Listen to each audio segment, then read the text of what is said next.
Ladies and gentlemen, welcome to the WODcast podcast.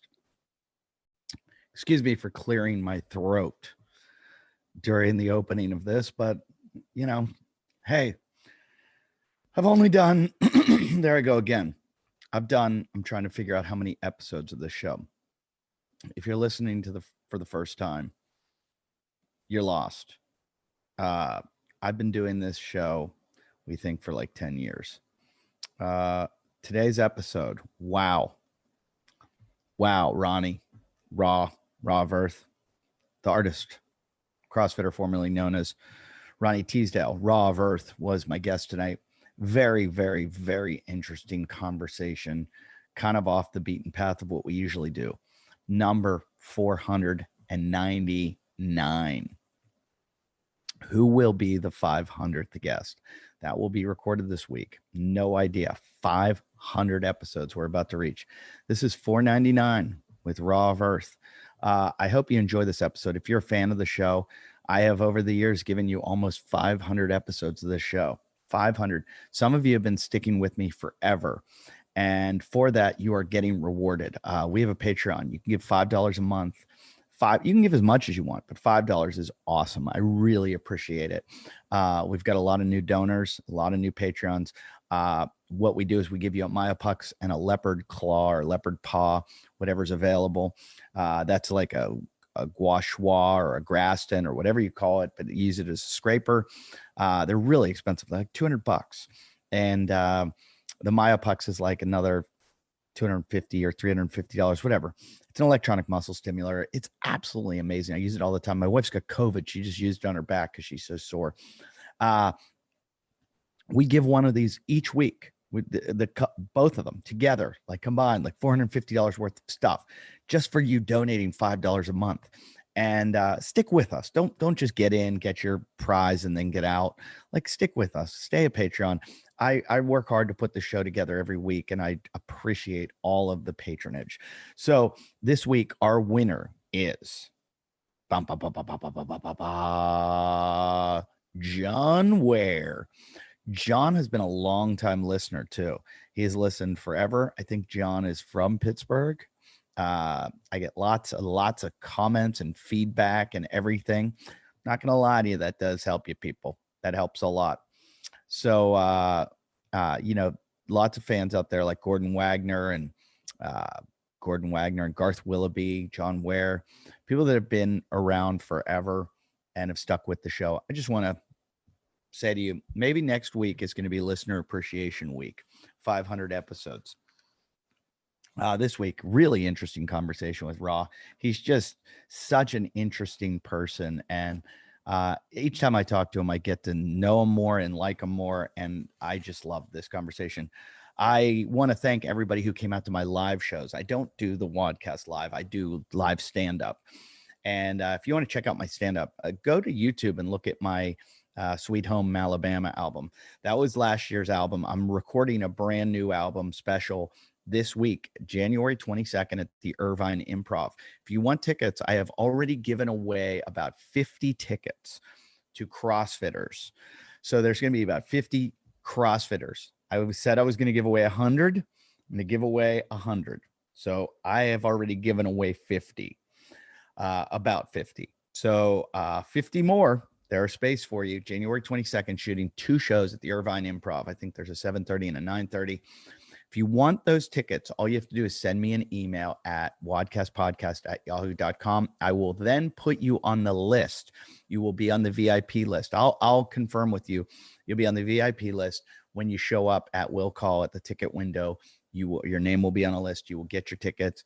You will come in. You will cheer and scream and laugh loudly and support me. And I'll do a meet and greet after the show. And I'd love to say hi to you and thank you for coming. And I hope you enjoy my brand new hour. If you want to see last year's hour, go to Sweet Home Alabama on YouTube, like I said, or you can always check out my Instagram at Eddie Ifft.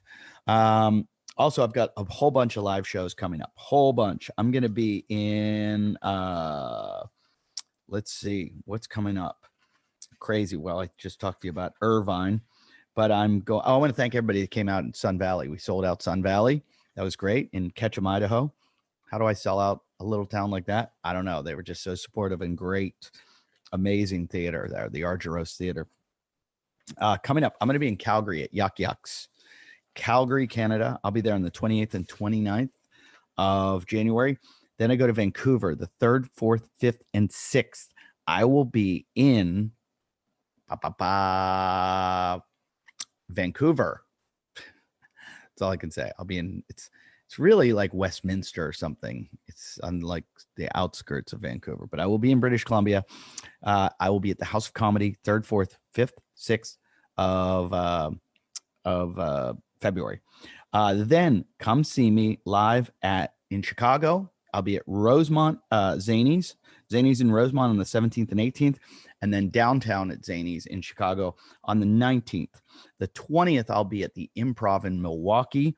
And then the 25th and 26th of February, I'll be at Laugh Boston. Laugh Boston, laugh. Come see me. I love that. I love that gig. I love that town. Then I'm off to Costa Rica, going surfing. And then I'll be at the Ventura Comedy Club. And then after that, I'm at the Las Vegas Comedy Cellar in Las Vegas. That's in March. April, I got all kinds of cool dates. I'm going to be in Steamboat Springs, Colorado. I'm going to be in Vail, Colorado. Hoping I'm going to be in some other places in Colorado. Still trying to line those up. And then I have Sunnyvale. And what else is coming up after that? I've got St. Louis. So get all your tickets at eddieifft.com. That's eddieifft.com. That's eddieifft.com, or go to my Instagram at eddieifft. And like I said, come out to my special taping January 22nd at the Irvine Improv. John Ware, congratulations on winning. You are the new winner of a Maya Pucks and a Leopard Pouch. Send us an email at WODcastpodcast@yahoo.com. And we will send that out. You guys can message us at the Instagram page on WODcast or my Instagram. Let me know who you think should be the 500th guest. The 500th guest of the WODcast podcast. Cannot believe I've done. It's like 10 years. Literally 10 years of the show. Wow. Holy shit. Well, this episode was very different. We talk a lot of philosophy, and I enjoyed it. I hope you do. I really enjoyed it. It was a fun, different conversation. Raw is always interesting. You know, if you don't know and are not familiar with Raw, his former name, Ronnie Teasdale, he was an incredible CrossFitter, very controversial, interesting guy. Used to be a very, very good athlete, competitive athlete. And he's since moved on to being in a lot of different aspects of life. He's got some business, nutrition stuff that he works on, and he does yoga and spiritual stuff. And he's an amazing individual and such a nice person. I really, really, really enjoy talking to him and have fun. He always gives me a good laugh too. So I hope you enjoyed this episode. And I want to thank all of you for supporting the show. And I hope you're staying healthy. And there was a weird interruption in the middle of the show. My wife has COVID, and I had to hang up on Raw and go take care of her. And then we came back and finished the episode. So if it sounds strange to you, that's what happened. But enjoy this episode. Now, anything you say can and will be used against you in a court of law. Great. How scary is that? Is our Miranda rights, like that they say that to you? Yeah, I wonder if it's just kind of, what is it, tacit, if we're just participating, if we all have tacit, like we're tacitly agreeing that they can record us all the time now because all of our devices are recording us. It's illegal to record somebody without telling them. In the state of California, I don't think it's not like Nevada. You're allowed to do it, because I know my friends used to do a show called Crank Yankers, and I think I remember that. It was puppets that would prank call people. Oh, like 30 years ago, 25 years ago. It was like a lot of the guys from the Jerky Boys and all that, and they would go like Jimmy Kimmel. The Jerky Boys, yeah, that's right. They would go to Las Vegas to record it. Like they would all have to go there, and they were all like LA guys, but they would go to Vegas because it was illegal to do it in like most states. But Vegas, you can, I guess, illegally wiretap people. It's a terrible thing. It's like the fact that like the rights we lose every single day in this country, just like more and more and more and more rights. I'm not sure if it's going to end. No, Like, it won't. I mean, when I think about it, I don't think I'm willing to fight for, you know, what's going on. Like, I don't know if I'd be willing to lay down my life as it is right now. I would just try and leave. Me too. And so then when I think about like, I'm a pretty powerful person and I'm not even like on the verge of like trying to like go into the streets and stand my ground.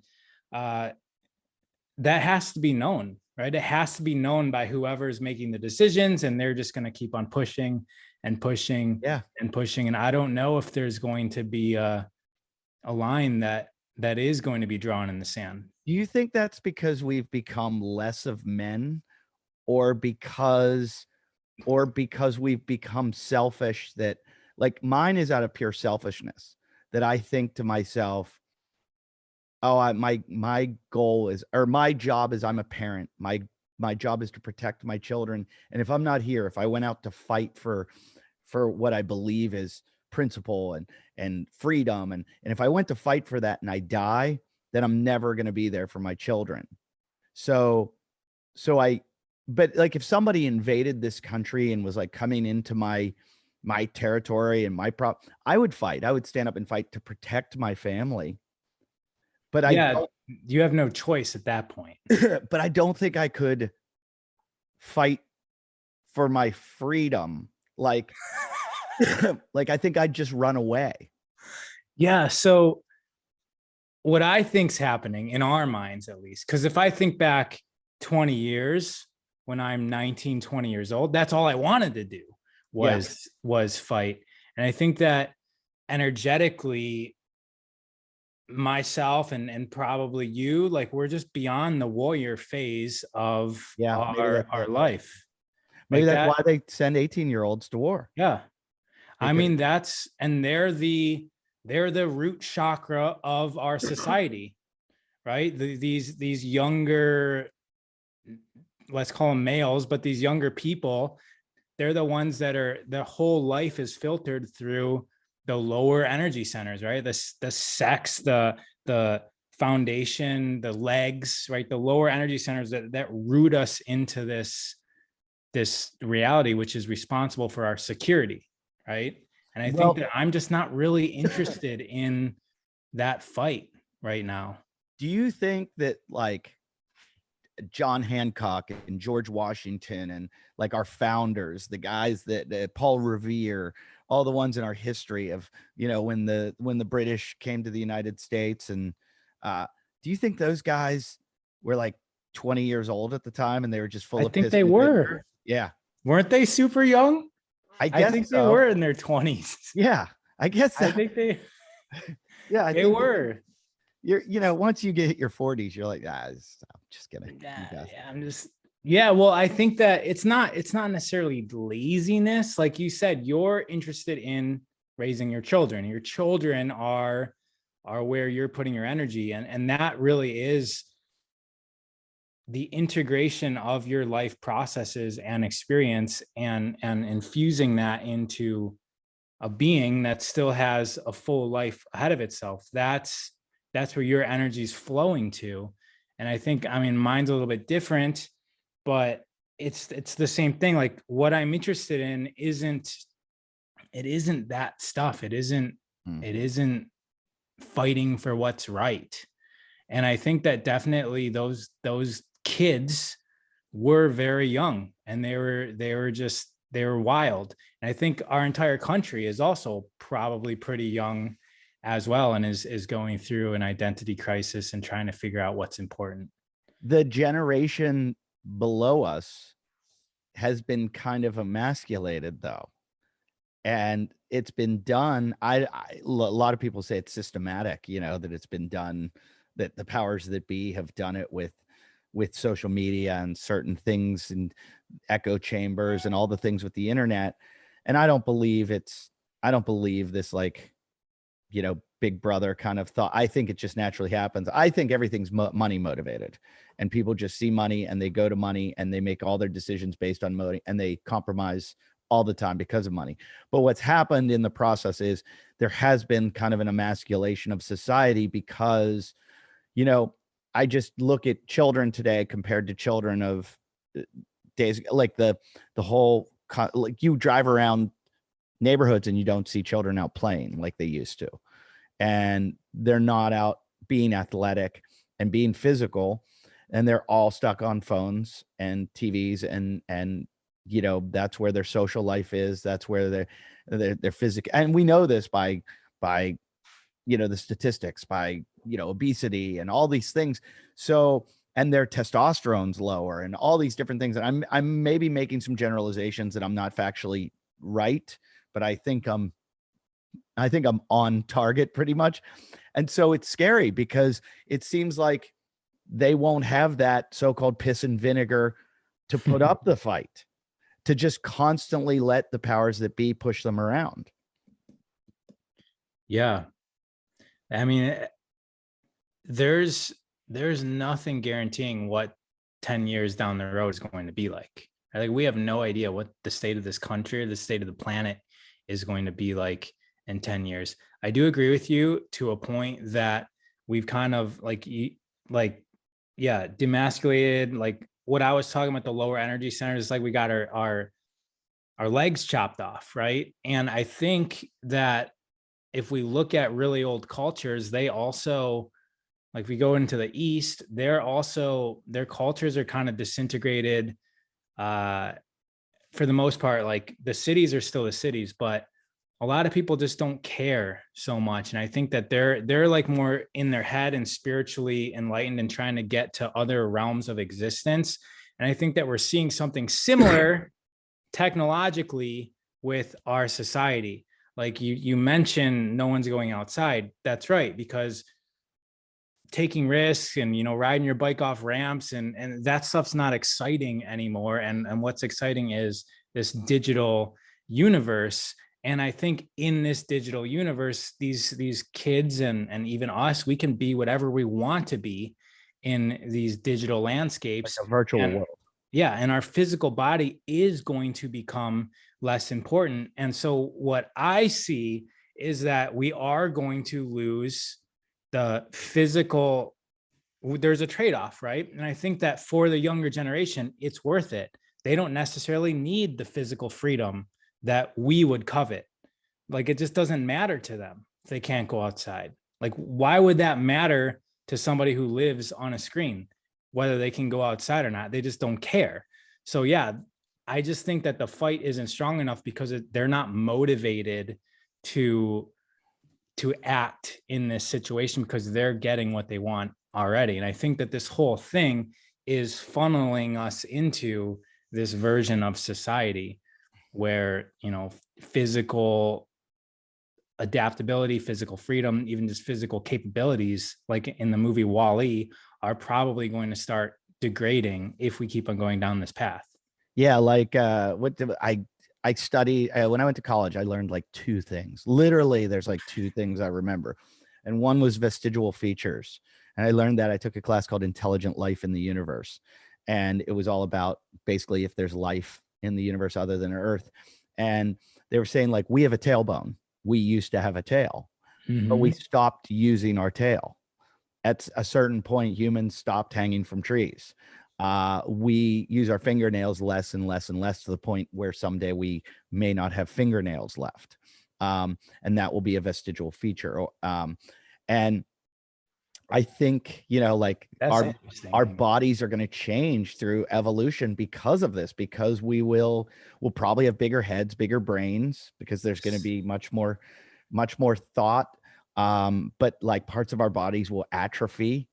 Yeah. And will be smaller and smaller and smaller. And we'll look like a gray alien, right? Yeah. There's going to be no need for chewing because we can somehow eventually, like everything's going to be liquefied, and then maybe get to the point where we don't even need to eat, not going outside, right? So we're just going to be these fragile beings. But in that process of evolving into that, is it right? Because if you look at it, like there was this, movement just like 10 years ago, when we all started CrossFit, where everybody moved into this like paleo lifestyle going, hey, we've screwed up. We've created all this disease. We've created depression, anxiety, it's just at like epidemic proportions. And it's because we're not doing what our bodies were over millions of years developed to do. And so you see that now with children with like, anxiety and depression at high rates and suicide and all these things. And it's like, well, maybe the direction we're moving in is the wrong direction for our sanity or for our mental health or for our physical health. Like we've started, I think we peaked. I think, COVID had a lot to do with it, but I think we just started to go down in our life expectancy. Like it hit its height, which was like 78 or something. And now it's dropped down to like 77 or something. So maybe we're going backwards now. I think that if there is going to be an evolution of our species, that there's going to be a backward trend in life expectancy before there's going to be a forward trend. So what I mean by that is that we're still using old systems. Okay, so I'm going to start over and say that you just laid out like, what if we're going in the wrong direction? The way that I look at everything at this stage of my life is, what if this is the right direction? Like, because it's so easy to want to hold on to what we know and not want to embrace the change. And I think that when I look back in history, I saw that it seems that every time there was a change, there was almost everybody not wanting to go forward with the change. And I think that even this whole thing about being on screens, it's so easy for us, let's just call us like 30-year-olds and older. It's so easy for us to see that as a bad thing. But like, what if that is the future? Sure. Like, at some point we're going to have to think about, how can I take advantage of this? But I think that from that standpoint of, if we are going this way, we're still using the old systems. We're still using the old systems that was developed when everything was how it was 75 years ago. We still go to a classroom.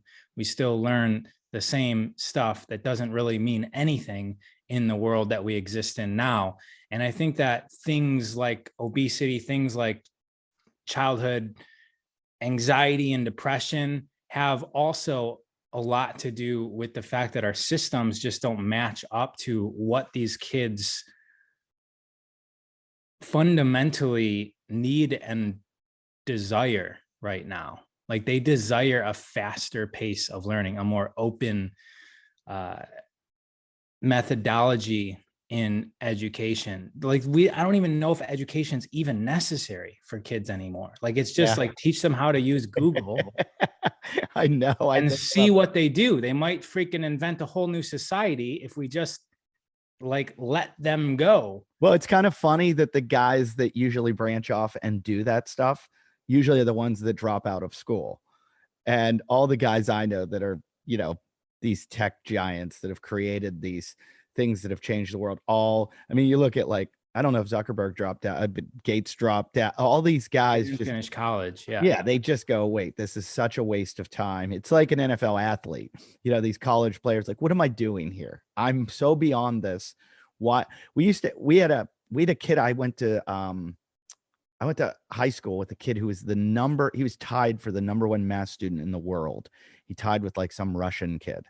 And the reason they tied was because no one could give them a math problem they couldn't solve. So they so they would give smart.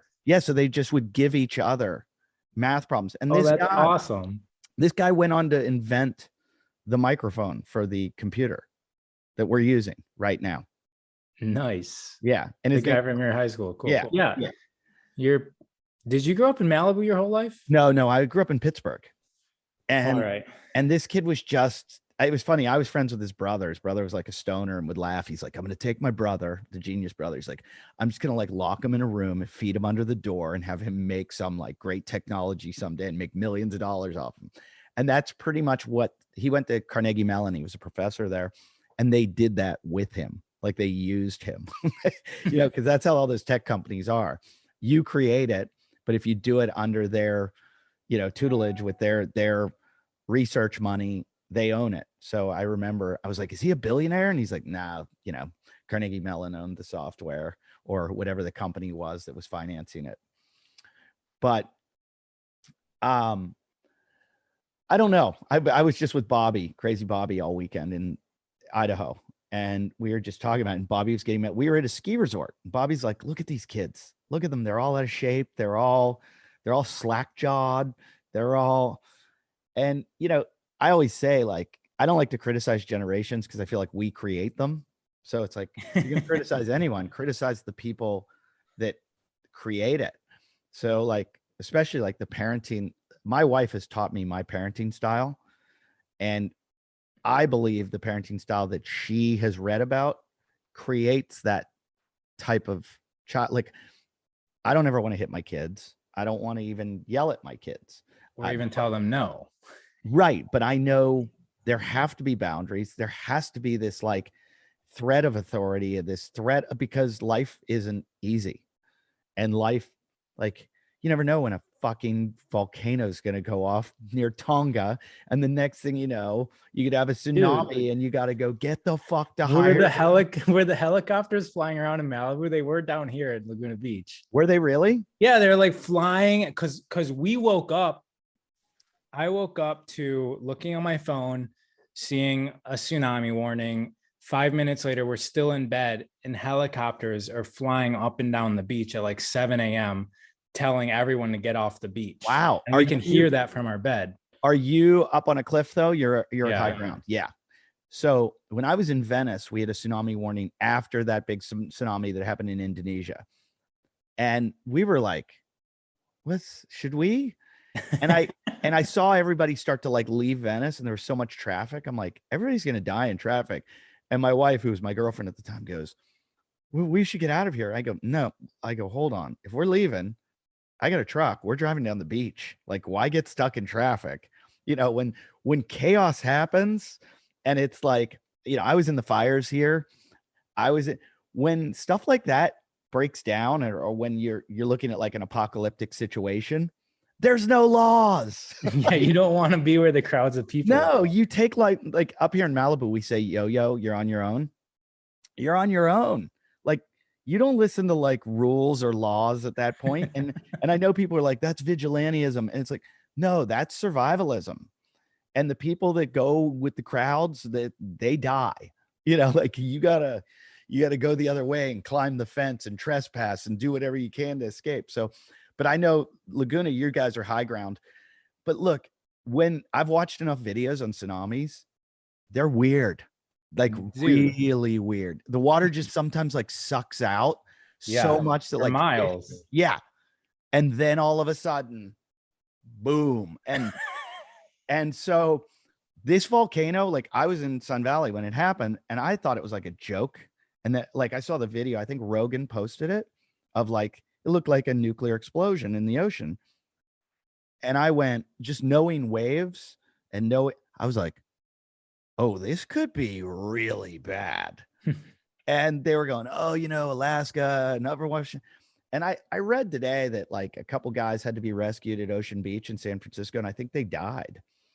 But I don't think that was tsunami conditions. I think that was like regular Ocean Beach stuff. I didn't look that bad. I saw something in Santa Cruz. They're like, this is the tsunami effect. And it was like some water on the sidewalk. Yeah. I think waves went up. I think they were 3 foot, which is like, that's like a day that I almost don't surf because it's too small. Yeah. I mean, if that comes on land though, but I want to talk about what you're talking about though, because let's just say I'm an optimist. That's just how I view everything as I'm creating it, right? So as the creator of this world, it's like impossible for me to hate it or complain about it. Sure. I almost have to I get to merge with it. I am it. I'm in harmony with it. And so as you're talking about like the slap-jawed kids, and like even like giving everybody a trophy in sports now, and the implications that has. If we go back like 100 years or 200 years, the discipline was even stronger than it was when we were growing up, right? Mhm. Parents, like men, were expected to hit their wives if they got out of line, like to keep them in control when they got hysterical or, just started going wild, and kids were, beaten, and sometimes they would just kill them. Oh, you It's mean the like, this good one's old a days? problem. The good old days. Like, so like things were rougher, and I think things are getting softer and softer and softer. And like, what if, That's a like, good thing. it's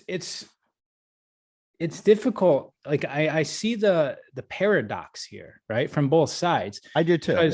because kids really don't have limits. Like you said, there are, like, we do have to teach them boundaries, but they really don't have, like, in terms of what's possible for them to do in life, it's pretty much everything's possible. Sure. And how do we teach that, right? How do we incorporate that into our, strict, systems that we grew up with, and what we want to protect them I don't with? think we have to teach it. I think the internet shows them the endless possibilities that we growing up didn't see and didn't have access to. Like, I know just from my example of learning stand-up comedy, if I wanted to learn stand-up comedy, I had to go to the comedy club every night and try to talk to guys and pick their brains and watch them and study them. And While they shit on you too, right? yeah, true, like horribly. And Yeah. it was like I had to wait for every Monday night to go down to the open mic at the Pittsburgh Funny Bone. Whereas these guys, it's everywhere. It's online. There's every podcast talking about it. It's like, look at fitness. Look at the world of fit. Like, just how much information is available and accessible.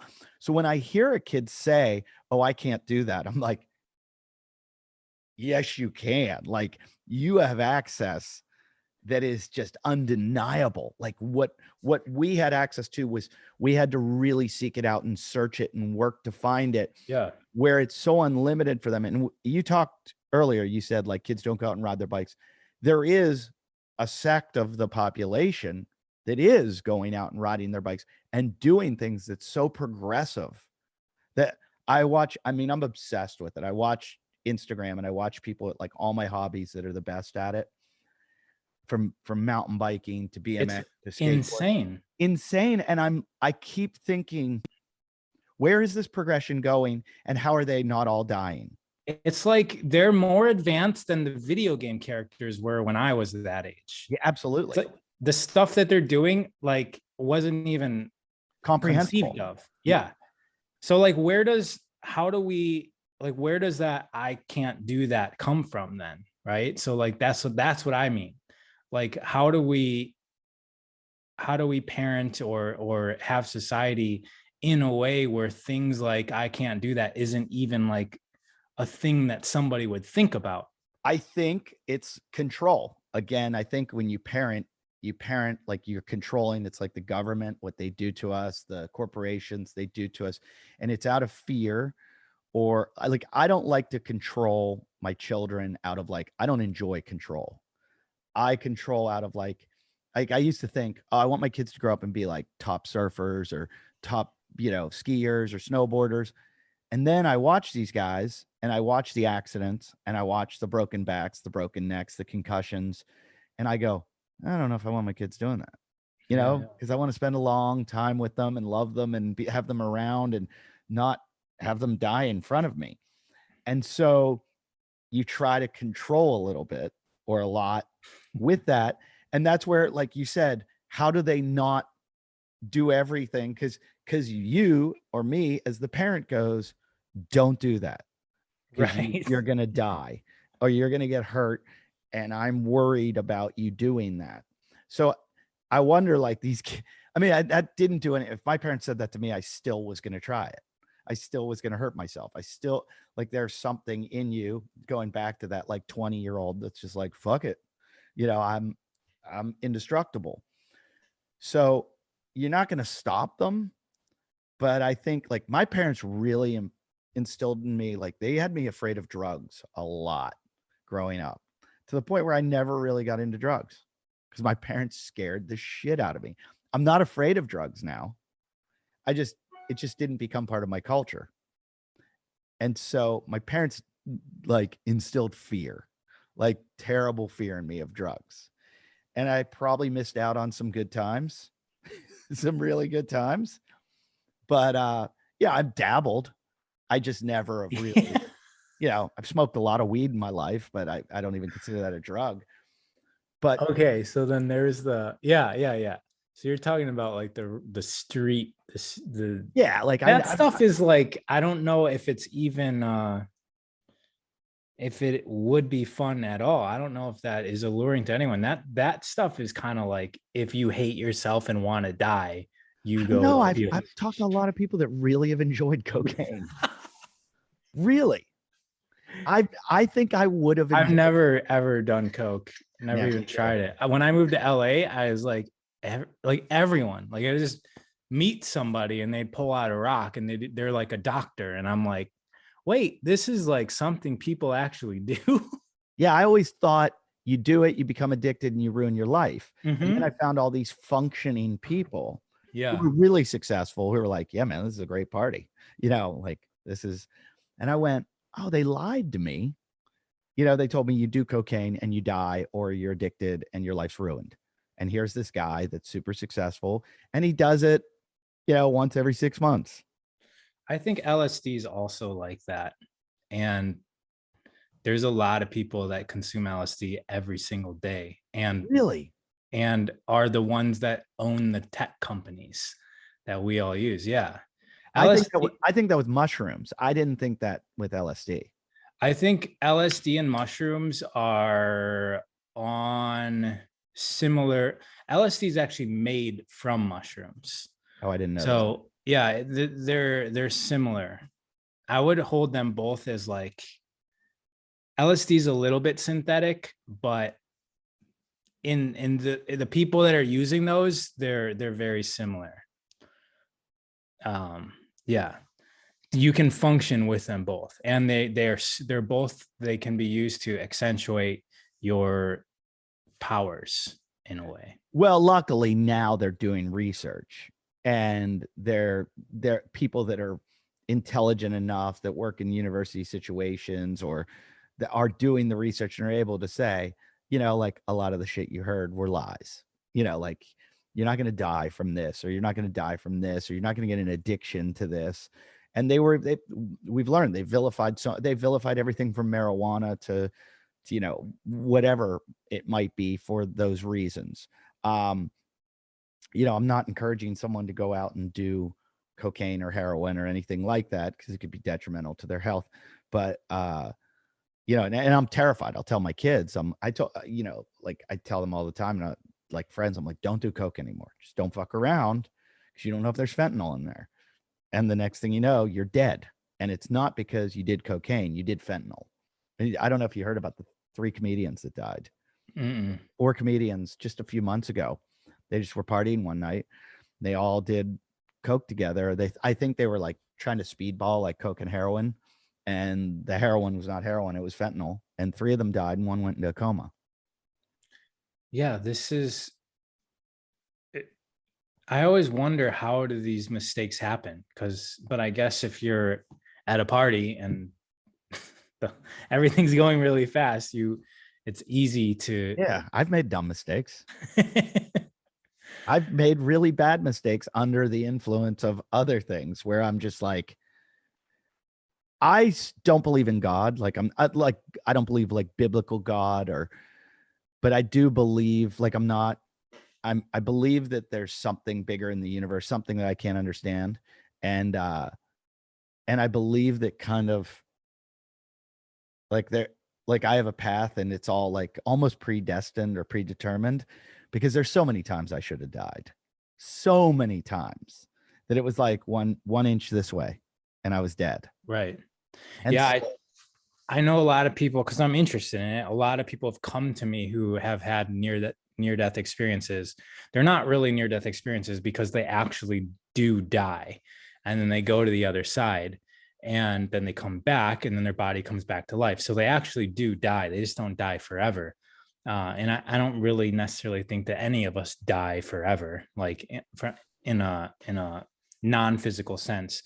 And one of these guys, when he was 2, got sick and he died. And what he said is that he lifted out of his body, and then he was in front of a being of some sort, and that this being showed him, like, pulled like a, I don't know how he described it, but he was looking at some sort of map, and he knew that it was a map of his life.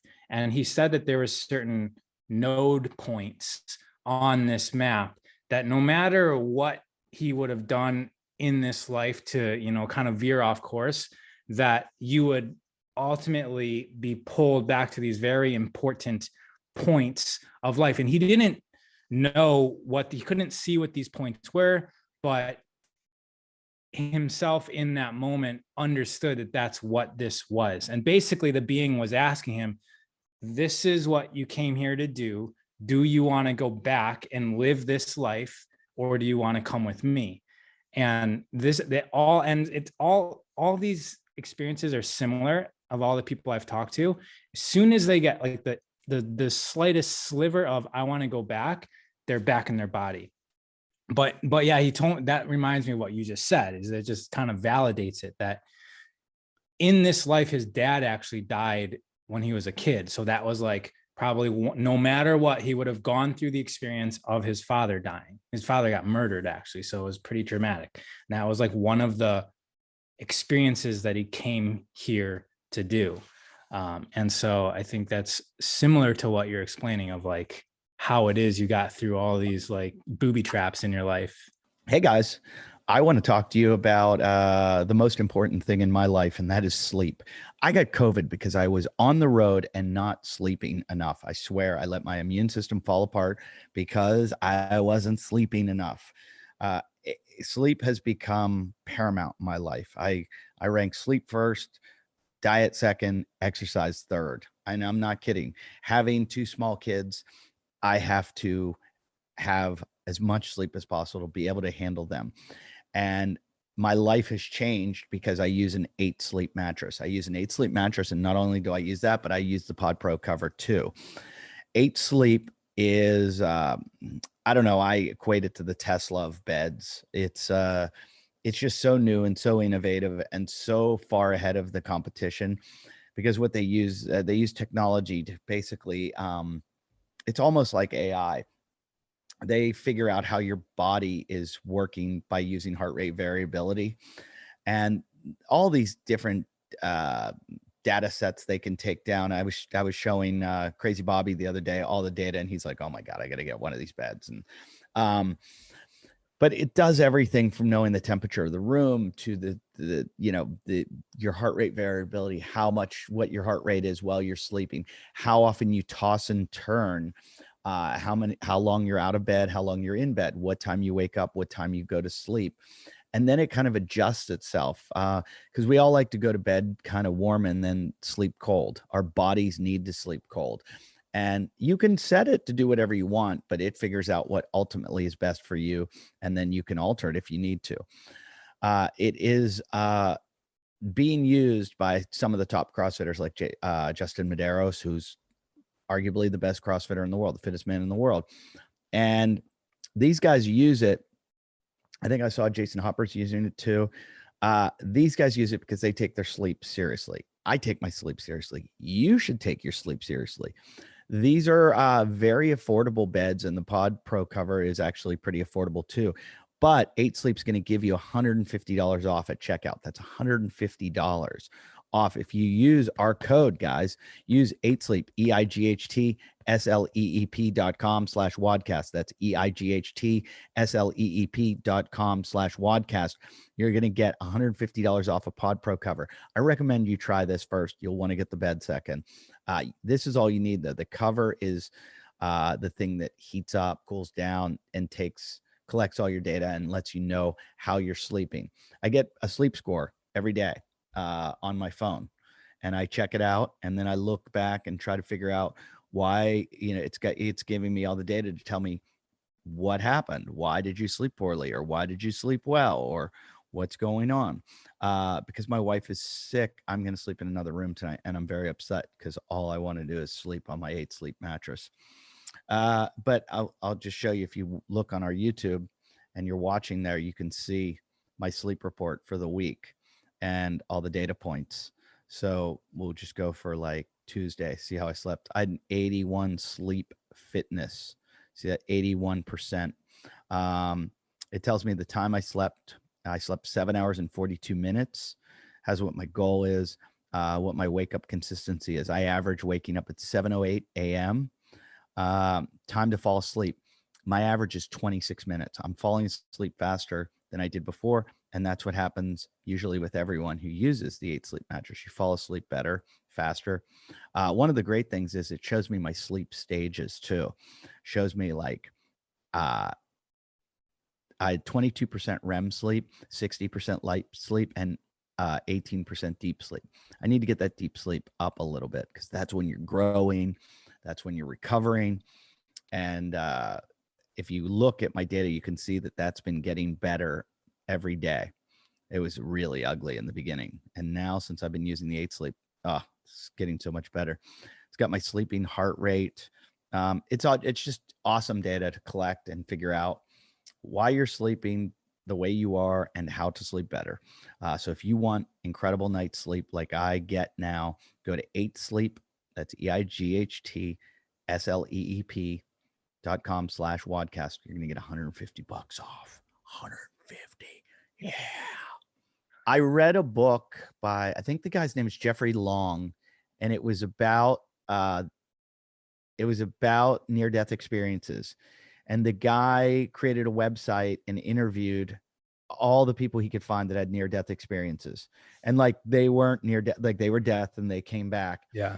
And what he found were there were 8 commonalities between all these people. And you could say, oh, these people just heard these things, like we've all heard the light at the end of the tunnel, or you meet your relatives, or you don't know the name of this book? It was just something long. I have it on my shelf. I'll get it for you. But what he said was that they'd talk to like people on like islands that, never saw people. So these people couldn't have gotten information. They couldn't have been tainted by preconceived ideas. They talked to blind people that had near-death experiences that could explain vividly what they saw with never having sight. And so like the room they were in too, right? Yeah. So they were explaining these things that were common to what everyone else had. And he lists the 8 commonalities in it. And the one argument I've seen against the book is that apparently, like, when you die or almost die, DMT is released in your brain. And so what these people could all be experiencing is the what's it, dimethyltryptamine. I forget what it's. Yeah. But they're experiencing what you experience when you do DMT. And I kind of don't want that to be true. I want to know that there's something, and that it's, in the book, the guy talks about how it's a pretty good experience. He said that most people that had these near-death experiences didn't want to come back. Like they had, like they came back because they had something to do. Like they weren't done, but they weren't scared of it then. Like there was no fear of death after it. They said that people that committed suicide and like weren't successful, they had a bad experience. And I don't know if this guy just had a Christian background and was trying to kind of impose his beliefs in his book. Yeah, because it seems like it shouldn't make a difference. It'd make a difference. I agree. I don't know why, other than that would be a Christianity thing. And I did sense some Christianity in this book. Because I could never criticize anyone for when people go, oh, that's so selfish when you commit suicide.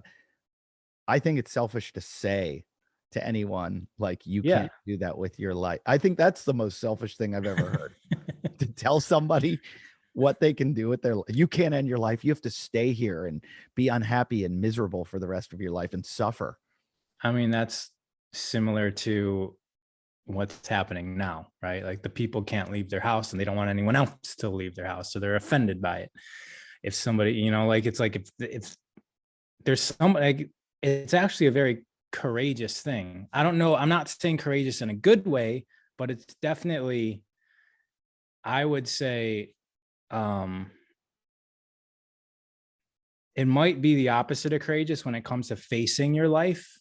Like rather than just going out the exit door, it might be not courageous in terms of like you're not facing your life, but also like walking out that door voluntarily, like you stepping out that door, that's something that most everybody on this planet is not willing to do. No, that's, yeah, that takes some serious balls. Yeah, absolutely. Well, I wanted to talk to you about like the whole COVID thing. And I'm a very weird person because I'm all over the place on it. I got vaccinated. Well, you travel everywhere. I do travel everywhere. I've gotten COVID. I travel everywhere. My wife has it right now. She's in the bedroom with it right now. My daughter had it last week. I had it 2 weeks ago. I do believe in science. I also believe that the medical establishment has lied to us many times before. Pharmaceutical companies get greedy. So I'm not like 100% ever either way. I'm always skeptical. I hate exercises in futility. Like I've been making jokes about how we walk up to a restaurant, we put a mask on to walk through the door, then we take the mask off to eat. And I'm like, is COVID in the doorway?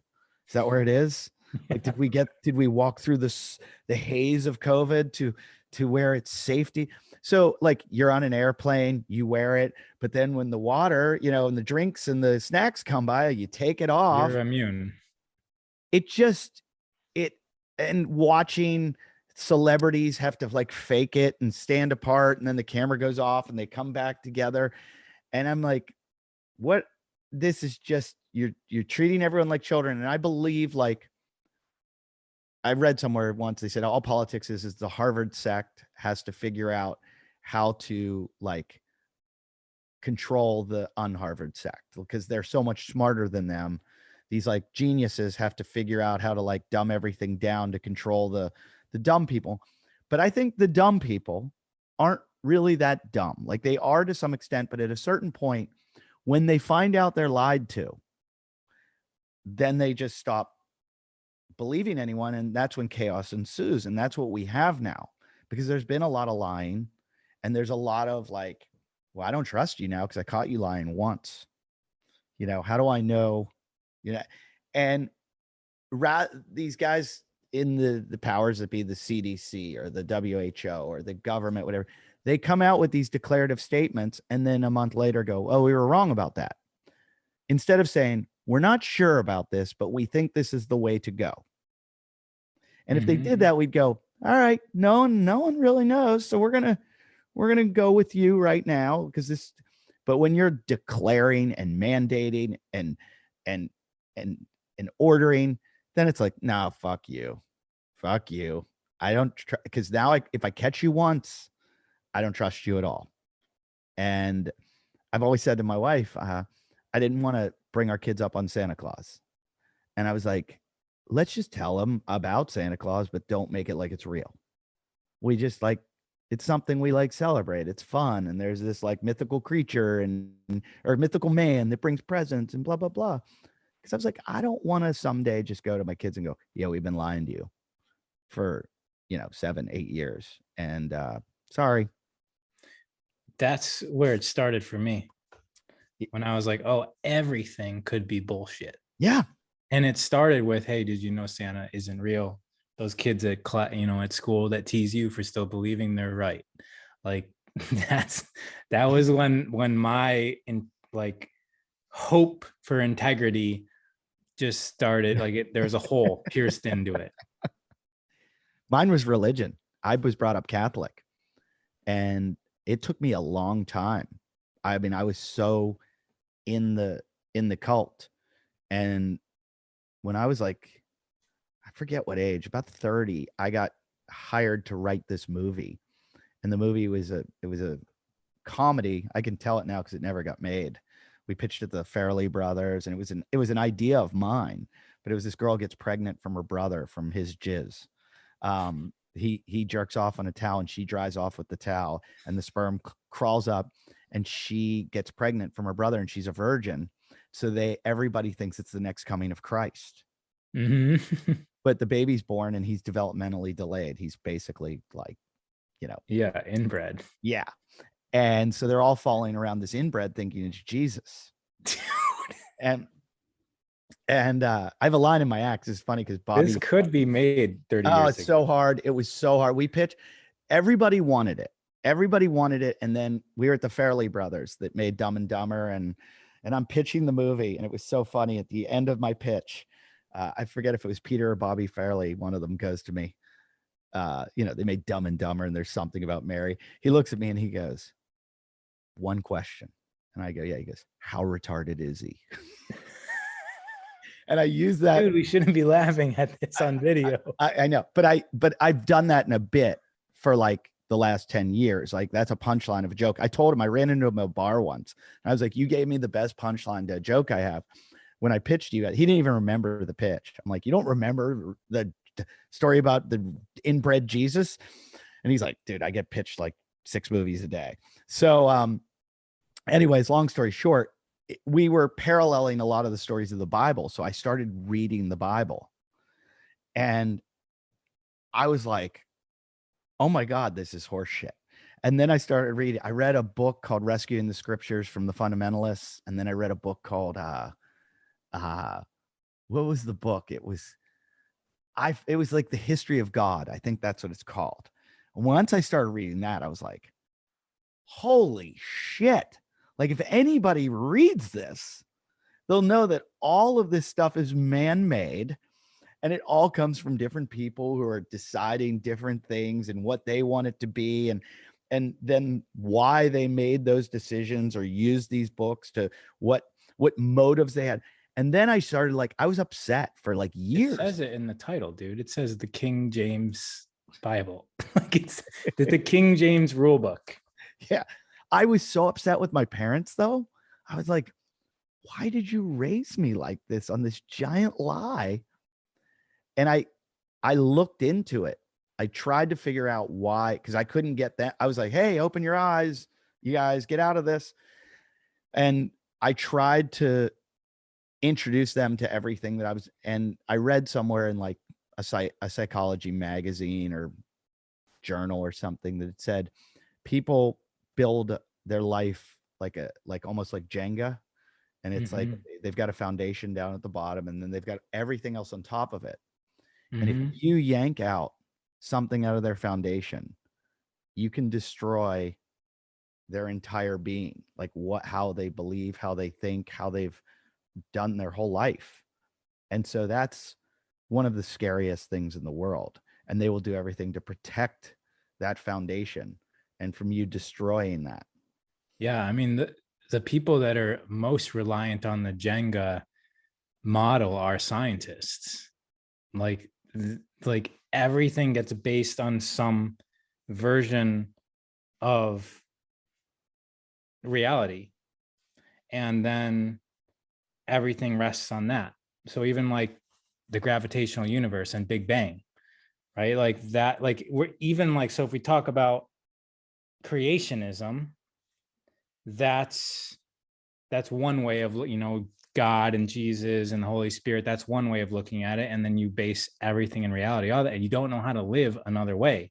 It's the same thing with the reductionist scientific viewpoint that Western science has. It's like whatever can be measured and produced in a study is what's correct. And that's all that matters. And so they don't consider things like good or bad, beautiful, unharmonious or ugly. Like there's things that can't be proven in a lab that doesn't matter to scientists. And that's the logical way of looking at life. And that's where we get these mandates and the rules. To bring it back to COVID, like that's like everything's just based on somebody hears something that passes along to somebody who's a little bit power. That person chooses what version of the science they're going to pass up to this person in power. And then that person in power makes the rules for everybody else. And it's just based on like one version of truth. And then just hold on to that thread. And all the people, everybody involved saying that that's not the whole truth or that's not entirely correct doesn't matter, because the whole last 2 years of us in this thing has been based on, I think it's going on 2.5 years, is based on this one thing, that a virus is a scary thing that's going to enter into people and make them sick and die. And like, that's just matter of fact. So let's put covers on people's face so that doesn't happen. Oh, that's not safe enough. Let's inject them with stuff so that it, stops this thing from getting in people. But people don't realize that there's other ways that reality work. There's other ways there's other ways to protect yourself, and there's other ways to get sick. Besides like a big bad virus boogeyman character, like going into people's bodies and getting them sick. I mean, there's science talking about how everything that we know about viruses and bacteria, everything that we were taught in school, is complete bullshit.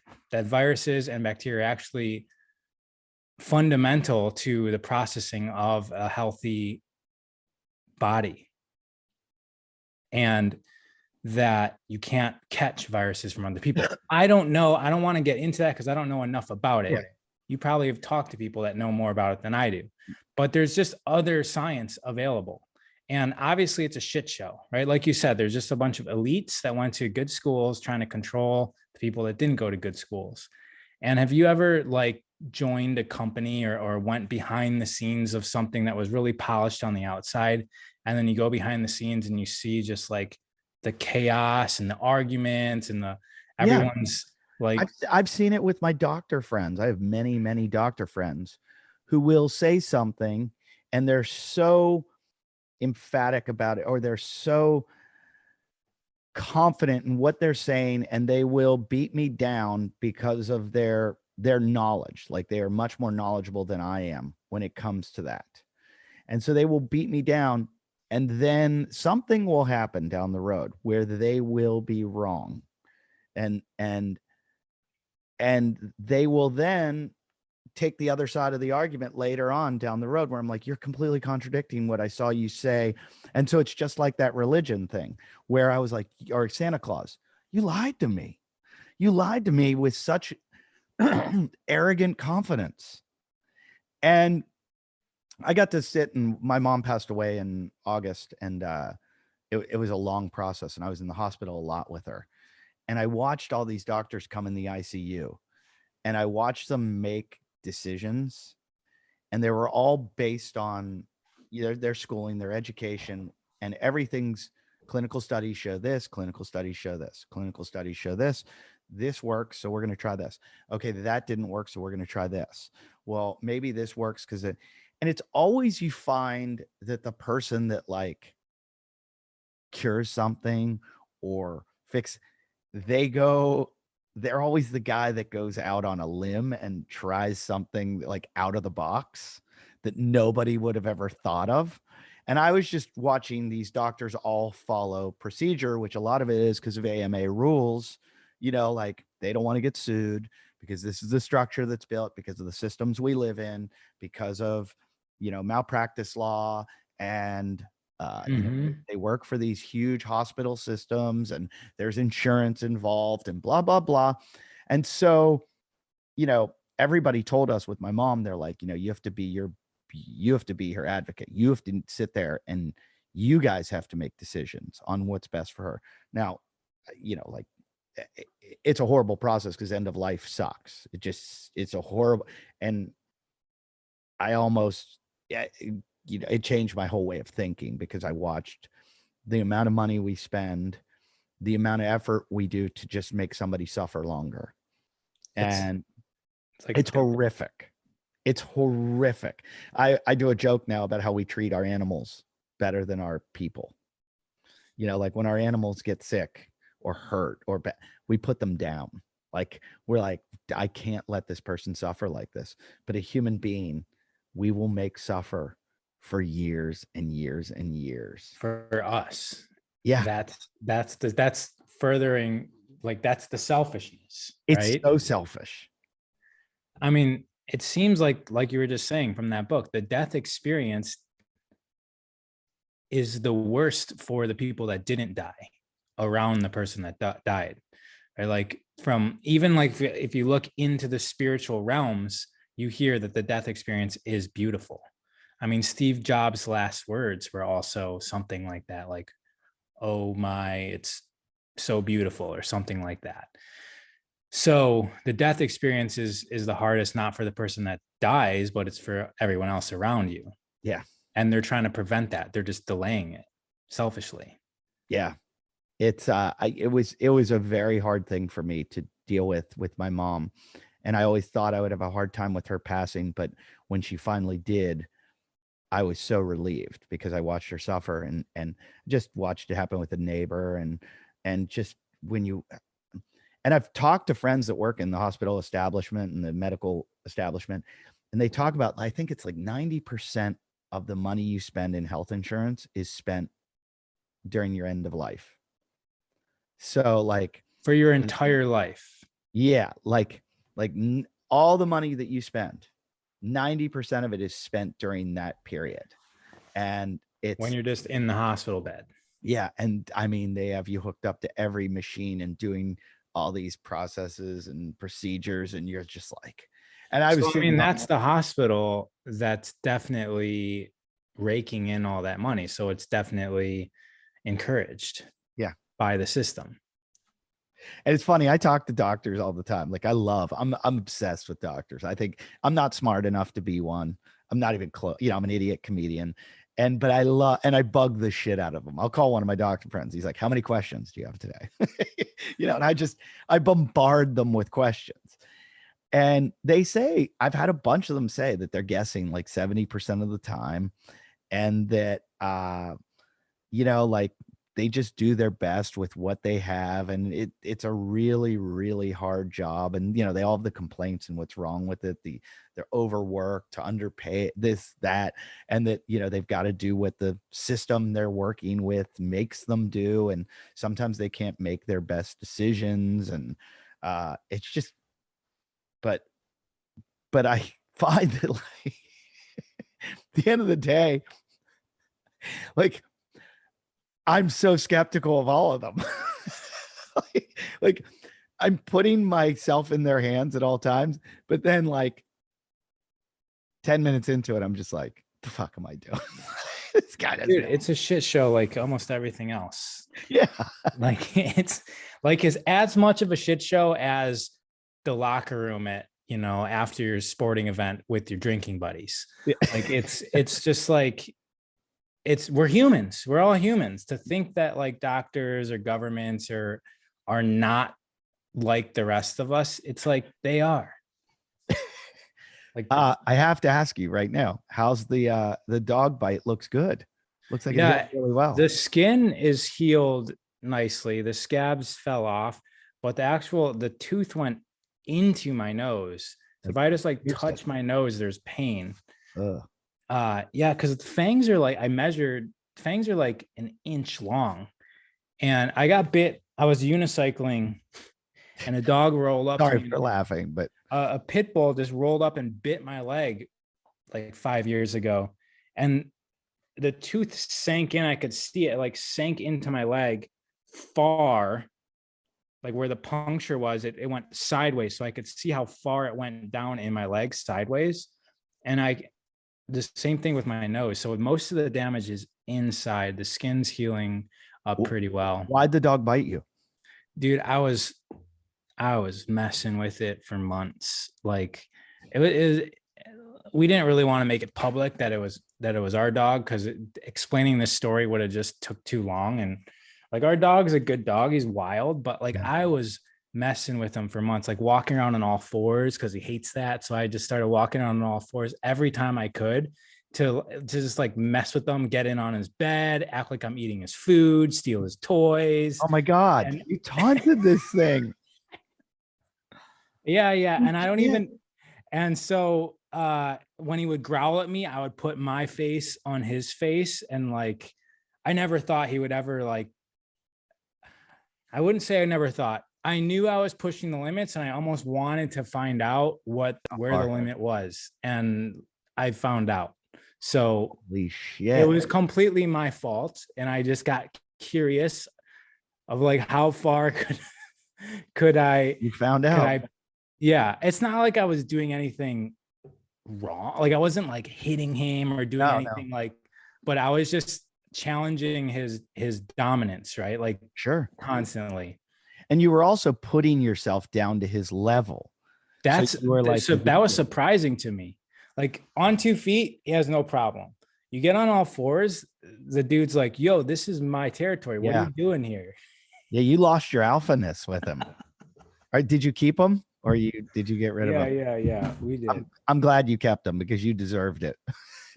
No, I did. I mean, I'm sorry to say that, but I one time had a dog. I was at this woman's house where I got kicked out of school one time when I was younger, and they made me go see this like psychiatrist before I could get back into school. And I had to like take all these tests. They wanted to find out what was wrong with me. So I was at the woman's house, and I would go to like, I had to take like, it was like days of testing. And I would sit and take these tests, and I'd sit on the floor, like at her like coffee table, and she had a husky. And I knew the husky because they lived in our neighborhood, and I used to like play with the dog and everything. But the dog was like coming up to like approach me, and it was like sitting next to me. And I remember it was like sitting right next to me. And I just thought it was funny if I like went eye to eye with it. So I looked my eye in its eye. And the second I did, it went rah, and tried to bite my face. And I so luckily got back, but she saw it, and the dog had never like attacked anyone before, but that eye to his eye was like somehow a challenge. And that dog just went, fuck you, and was about to eat my face. And you got it. Like, that's what happened. Soon as I felt, so is this weird, you know, that like feeling when you like stick something in the ground, like it's moving really fast and then it like sticks, right? Like that's how, like, it wasn't even an angry. I think that if he actually would have been angrily doing it, he would have ripped my nose off. Right. I think it was just, he couldn't even see. My face was like behind his, and I was just like coming up. So I think he was just kind of just like turning his head fast with his mouth open, and his tooth just they went from underneath, which I didn't really feel that much. It went in my nose, and then on the one on top went in, and it sunk in. And when the fang sunk in, I just instantly had a thought of like, fuck, I knew this was going to happen. Like, it was just like, fuck, I knew this was going to happen. And I felt like that stickiness though, right? Like it stuck in. I had no question that it went in my nose. And so I grabbed his mouth right away, and I had to like lift his mouth. What kind of dog is he? He's half husky, half shepherd. Oh, okay. And so I had to like open his mouth. And right when I did that, my fiance Seema was looking like she was inches, and she said she just like, she freaked out because she saw this tooth come out of my nose. Oh my God. Blood starts squirting everywhere. Yeah, there was a lot of blood. Yeah, I can imagine. A lot of blood. And for some reason, no pain. Like no pain at all. There wasn't painful when it happened to me. I went to the hospital. The doctor was like moving it around. There's no pain. Like I said, if I bump it right now, it's like, it feels like bruise in there. But I was surprised that it wasn't painful. You're lucky it wasn't a pit, because I've got a whole bunch of we've got so many dogs in our house now. And the one is you've seen the little Frenchie pit bull. It's half Frenchie, half pit bull. It's like 20 pounds. They're dense. And we joke about it. We're like, if this thing was 100 pounds, we'd all be dead. Jimmy Carr's got a really funny joke about it. He goes, who thinks we overreacted to the coronavirus in 2019? And the whole audience cheers. And he goes, yeah, the survivors always say that. And so, like I do run around at times. I'm like, it's just like the flu, but it's like the flu, but it also has some weird things to it that affect people weirdly. And there's a sect of the population that it's fucked up. The one thing I've talked to doctors about, the reason they call it a novel coronavirus is because the vascular part of it, the fact that it's not just respiratory, that it's vascular, and the clotting is fucking weird. And that's where I think it's like, I'm a firm believer that it was lab created and that just too weird. And the clotting has nothing to do with the vaccines? The clotting was going on way before the vaccines. So I had a friend die from it, and we didn't even know, a comedian, and we didn't know that it was coronavirus, and it was the clotting.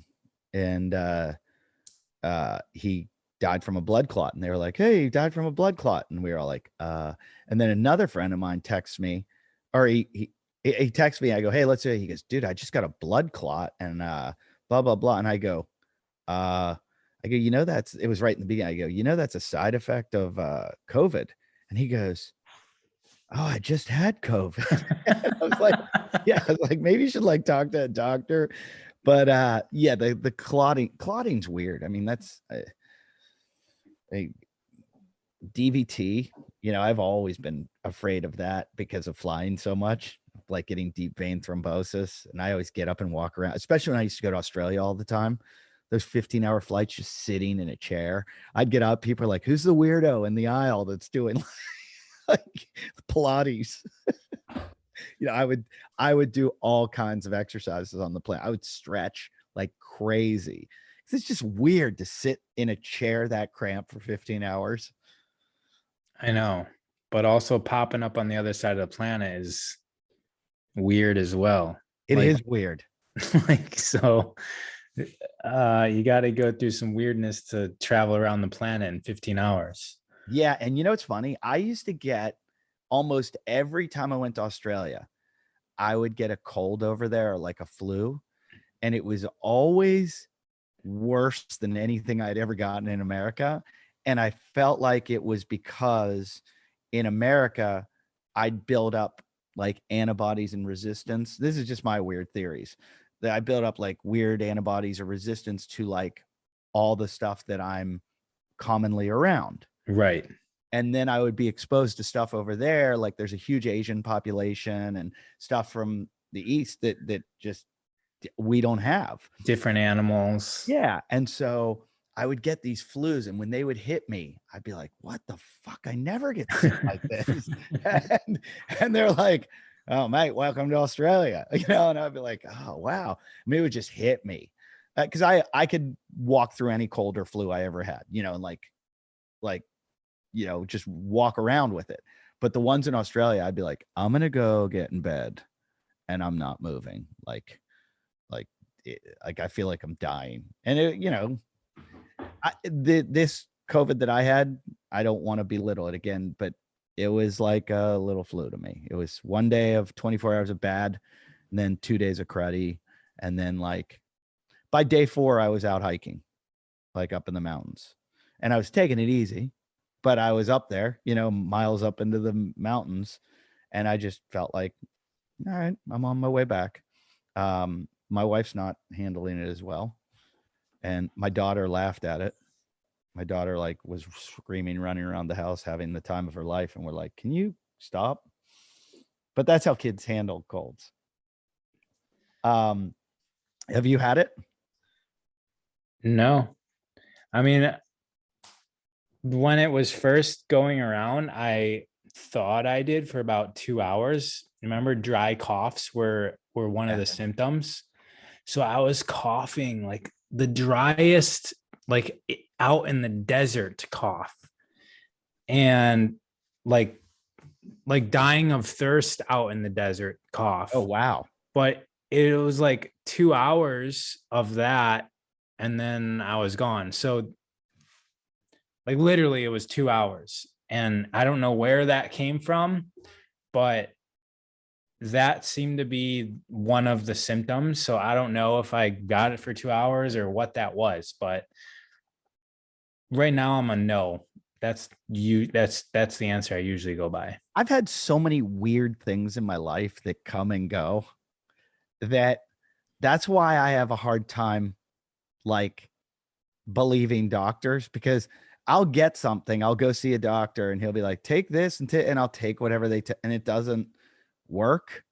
And then I'll try something else and it doesn't work. And then I'll try something else and it works. And I'm like, which one really worked? And does any of this work? And because of that, I find it hard to believe all these clinical trials too, or these clinical studies. Like Bobby is doing all these clinical studies with his stratosphere right now.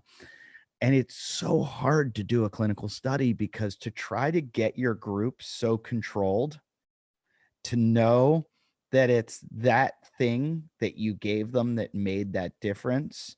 And it wasn't, like there's like studying studies is like, I read all these guys now that study studies and the randomized control trials. And this is where they get all their information.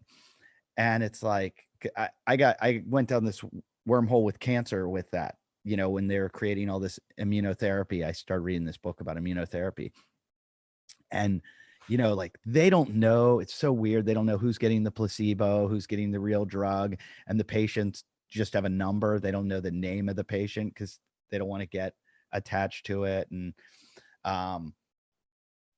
it's just all, I remember when I got Bell's palsy, and I read, they gave me an antiviral. And I don't even know what that is. It's a paralysis of half your face. Half. Right down the middle. I got it from doing Murph. So is it a brain thing where it affects one side of your brain? No, it's you got it from doing Murph. So the 7th cranial nerve goes like right through here in your body. Like if you look at your nerves. Yeah. And basically it goes in a little tunnel, and the nerve can get inflamed. Like got it. Inflammation. And it gets inflamed. And because it gets inflamed, then you can't control your face. Yeah. It freezes. And they don't really know what it comes from. They think it comes from the herpes zoster virus, which is the chicken pox. And, if you had the chicken pox, it comes out like that, or shingles later. But I've heard of guys that like my brother-in-law got a brain tumor. He got it. Another friend of mine fell down a flight of steps. He got it from like doing damage to that area, and it gets inflamed. I mean, like you could have gotten it from the dog bite. Right. And so I read about they give me this antiviral and this steroid, and the efficacy was like, it said something like, for the people that took this, the Bell's palsy cleared up in 6 weeks for like 67% of the people that took the antiviral and the steroid. The people that took the placebo, it was like the same. It was like 3% less.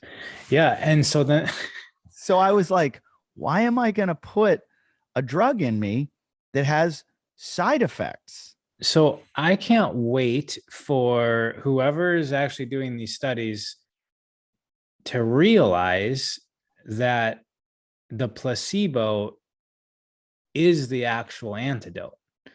Like it's us, right? Like why, like out of all these studies, like you were saying, the controlled groups are like, the science is hard to do because the placebo in many cases is outperforming the actual drug. And so why don't we just start focusing on the placebo? Because that's actually what the elites do, right? Like if they want to keep the society in a state of anxiety, keep society in a state of anxiety and fear so that they need a ruler, I said that backwards.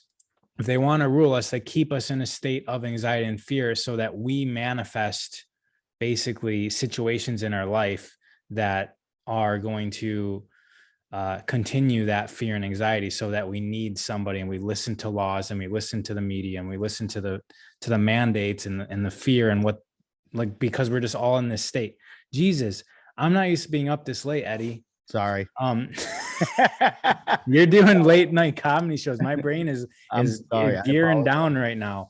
But the point is that my field of like what I work with and what I look into is our creator abilities in this physical dimension, and really how powerful we are. And I think that, yeah, if COVID is a real thing, could it be the placebo effect of it being in the media way more than it needs to be? Could it be Oh, the oh, emotional arguments that people are there's getting? there's no doubt in my mind that I would say the worst part of my COVID experience was the anxiety that had been created by the media, by the constant consumption of media, and that part of it. So my doctor buddy who I was talking to, when I told him my symptoms, he's like, "Yeah, you're about 3/4 of the way through it." And as soon as he said that to me, I was like, "I am?" And I was like, "Oh, why was I so in fear of this?"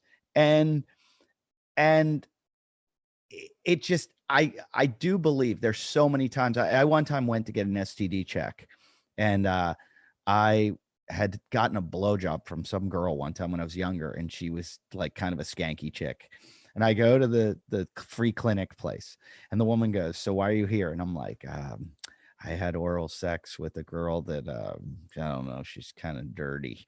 And she's like, "Just oral sex?" And I'm like, "Yeah." She's like, "You're probably okay." And I go, "Yeah, but it burns when I pee." She's like, "It does?" I'm like, she's like, "Is there any like, you know, fluid or anything?" I go, "No, it just burns really bad when I pee." Like, she's like, "How bad?" And I'm like, I can't even pee. It hurts so bad. And she's like, "Well, I'll give you the test," but she's like, "I find it hard to believe." And I'm like, "No, no, no. I know I have." So she comes back and she's like, "You're negative." I'm like, "But it burns so bad when I pee." And she goes, "Well, have you been touching it?" And I'm like, "More than usual?"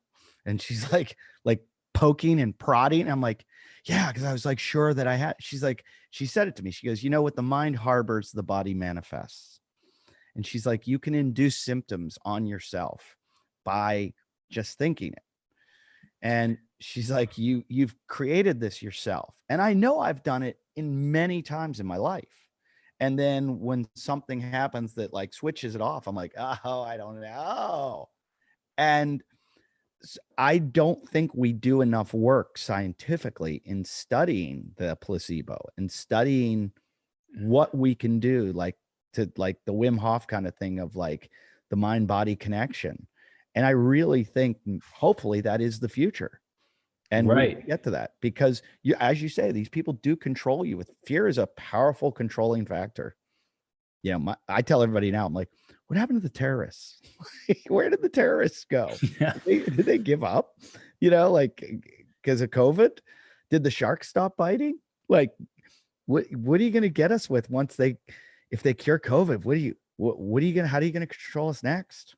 It's aliens, right? That's in the pipeline. Yeah. I want to talk about CBD Md. CBD Md, CBD Md. CBD Md is the best CBD. That's right. CBD Md is the best CBD out there. It's the CBD that I use, and I'm using it for a number of things. I used it for my chapped lips this week, but they have everything from tinctures to oils to bath bombs to pet products. They are the leader in the CBD business. I did my research. I was like, if I'm going to try CBD, why don't I go to the very best product that has the best ingredients, that uses, doesn't mess around, and also is used by other CrossFitters. Annie Thorsdottir, Justin Medeiros, these guys are using CBD Md, as you should too. If you're looking to recover, there's a really good thing that I do it for my elbows. I put this like oil. It's not like an oil. It's like a roll-on onto my elbows, and it I don't know what it does. But it works, and it just makes my elbows feel great. So check this out, cbdmd.com.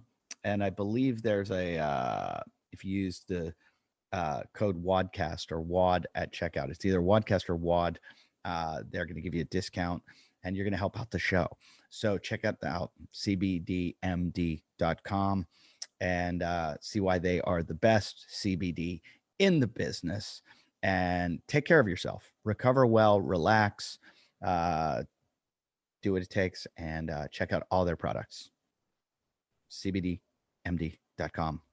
I mean, they're teeing us up for that. If you think back, there was zombie movies galore happening for the last 5 to 10 years.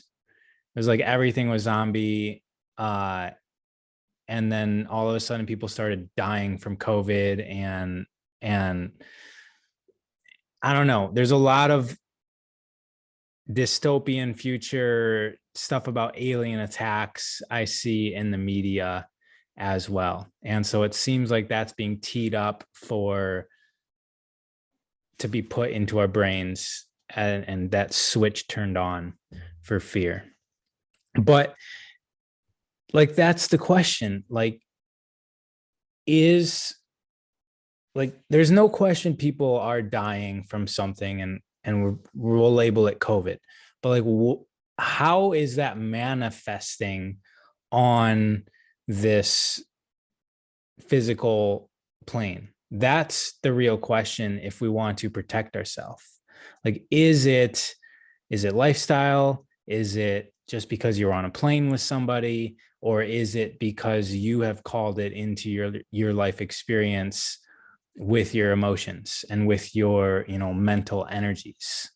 And it's probably a combination of all of that. Mm-hmm. And I think if people just realize that, like, they're being implanted with fear, they can protect themselves from that. And so that's what I do. I also do tons of experiments in life. Like, if this is true, can I do a lot of if then experiments, like, and I've placebo affected my way through reality a whole bunch of times. Even with CrossFit, if I don't train for an entire year, can I still do well? I realize that the only limits that I have is just of my own vision, because I do have limits in vision. Like, I don't feel in my heart that I can fly, because that's usually the argument that the skeptic goes to. Well, why don't you just fly through the air by thinking about it? Like, I don't fundamentally have the belief that I could jump off a cliff and fly. And so that's not something I'm going to trust myself with. I'm not even going to experiment with that. But I will experiment with, if I just quit working, quit grooming myself, quit doing everything that I ever thought was necessary for life, could I still, this is a few years ago, could I still live a life where I ate the best food that I could, the best food in the world, that from Air One? Could I still eat at Air One multiple times a day? Could I still live the most luxurious homes? Could I still date the most, attractive women? Are those things possible without doing the things that I thought were necessary, if I just intended it? And I found through my experiments that intention is far superior than force, like trying to force myself into these scenarios. And I think that with things like disease is basically the body being unharmonious within itself and within the environment. And harmony, I would best define love as being harmonious. And you hear all these like spiritual teachings saying like everything is love. What I think is trying to be demonstrated by that concept is that everything is harmony, and what we experience as love is being harmonious with another person or the things that we love. We're in complete alignment with them. And so when you look at the opposite end of the spectrum, what you have is fear.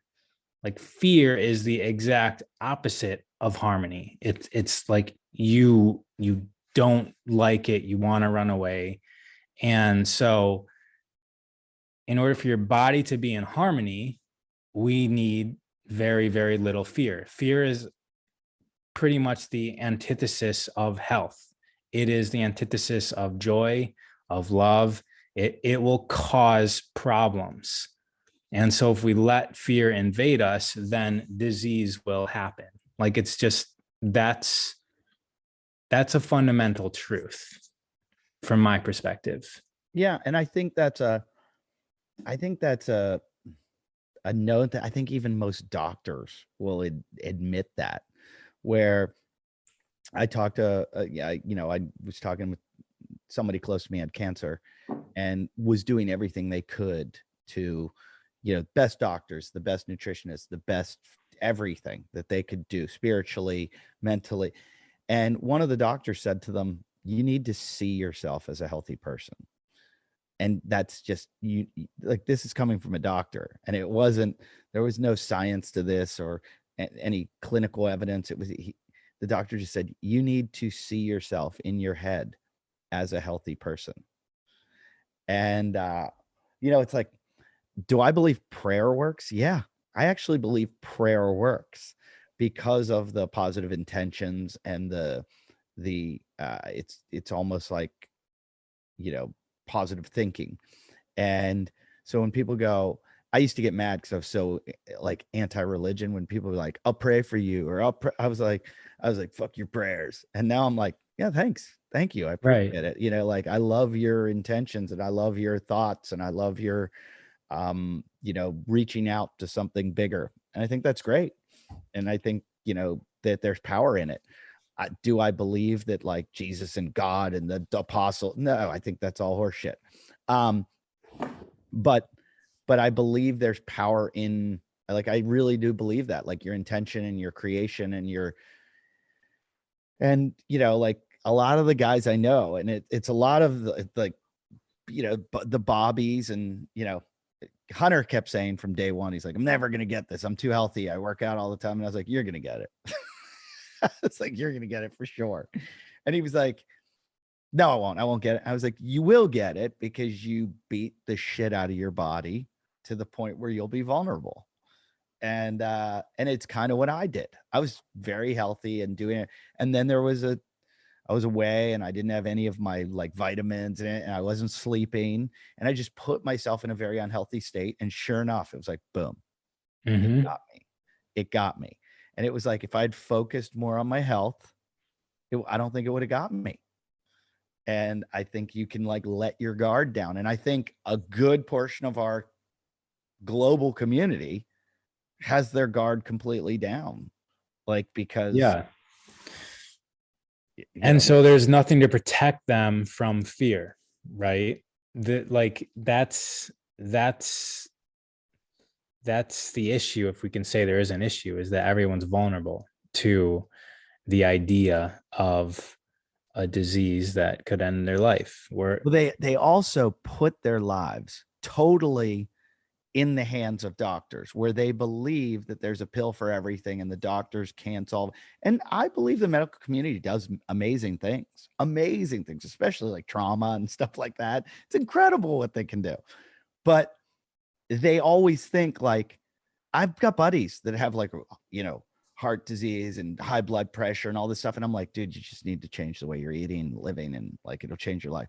And they're like, nah, I just went to my doctor. He just prescribed me a pill. And I'm like, right. It's almost like they think about a doctor like a mechanic. Yeah. But like, so the problem is, though, they think the doctor's going to fix me. So I just got to tune up. So they think like COVID, doctor helps me. And then people are dying and they're like, why didn't the doctor help them? Like, what happened? And then they're like, you mean doctors aren't perfect? And then it creates the fear. And the fear has come because all of a sudden their foundation, like we said earlier, their Jenga piece was pulled out. And I think that's what's going on right now in society. I think there's like, we're living in a time right now that's like unprecedented. Like, we've never lived like this. And it's like almost like warlike. Like, we're living in war times because everybody's so insecure and so living, and there's so much fear, more fear than I've ever seen. And they are realizing that they're on their own. It's you're responsible for yourself. Yeah. And that's where the paradigm falls down, right? Because they think the government is taking care of them and the doctors are taking care of them and all their teachers that they ever had took care of them, and all of that's crumbling. And then what's left is their self, and that can be scary. Yeah, it's scary, but I think you come out the other end, hopefully. Right. Like, you're an optimist. I'm I'm a cynic, but I'm optimistic too. And I think people will come out of this, and hopefully this is going to be this like eye opener. I really hope that happens. I hope people start like taking more stake in their health and in their life and in their like, to not be as trusting, to be a little more cynical and question everything. And you know, but it's, I mean, we could podcast for hours, and I know it is late. But I really could keep talking to you about this because I'm just so intrigued by everything. Like, yeah, because I'm all over the place on it. Like, I don't like to see the censorship. I believe a lot of the science, but I also don't like the censorship because I think marginalized voices need to be heard all the time because that's how we grow. And sometimes the marginalized voice is the right voice. Dude, I don't even know if they're, I mean, I think that's the popular voice now. Like, so there's, I forget what it's called. Anybody that knows what I'm talking about will know what it's called, but there's a technique where you can find out the most powerful person in the room.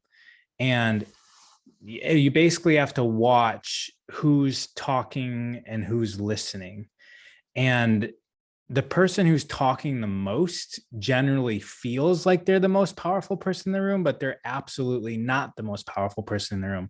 The most powerful person in the room is the person that the most people are listening to. So when they speak, how many people listen? So they could speak very little, but if more people listen, then they're the most powerful person in the room. That totally makes sense. And so what we see is the media being the person that's talking the most, right? And then they're trying to cancel the people that are getting listened to, right? So we're seeing the general media, the mass media, they're canceling, putting, you know, warnings, and then like straight up canceling accounts of the people that everyone's listening to. And to me, I can see that they're losing their power, right? Because they have to utilize these methods and they just want to be the only one talking. They need to silence everybody else.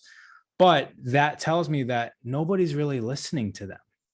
Like, they can be on the air all like, but if no one's listening, then they don't really have power. And I think that the only reason why they would try and shut other people down is because they feel like they're losing the battle, right? They feel like they're not being listened to enough. And so what we're witnessing is like, it's like a little kid, like it's almost like 13-year-old methodology. Like, let's stop the other people from talking so that they have to listen to us. And that's not going to work. No. And it goes back to what I said, where I think everybody needs to be, you can't lie to people. You can't lie. And I think the approach of, you know, we're creating these vaccines. This is what we're working with.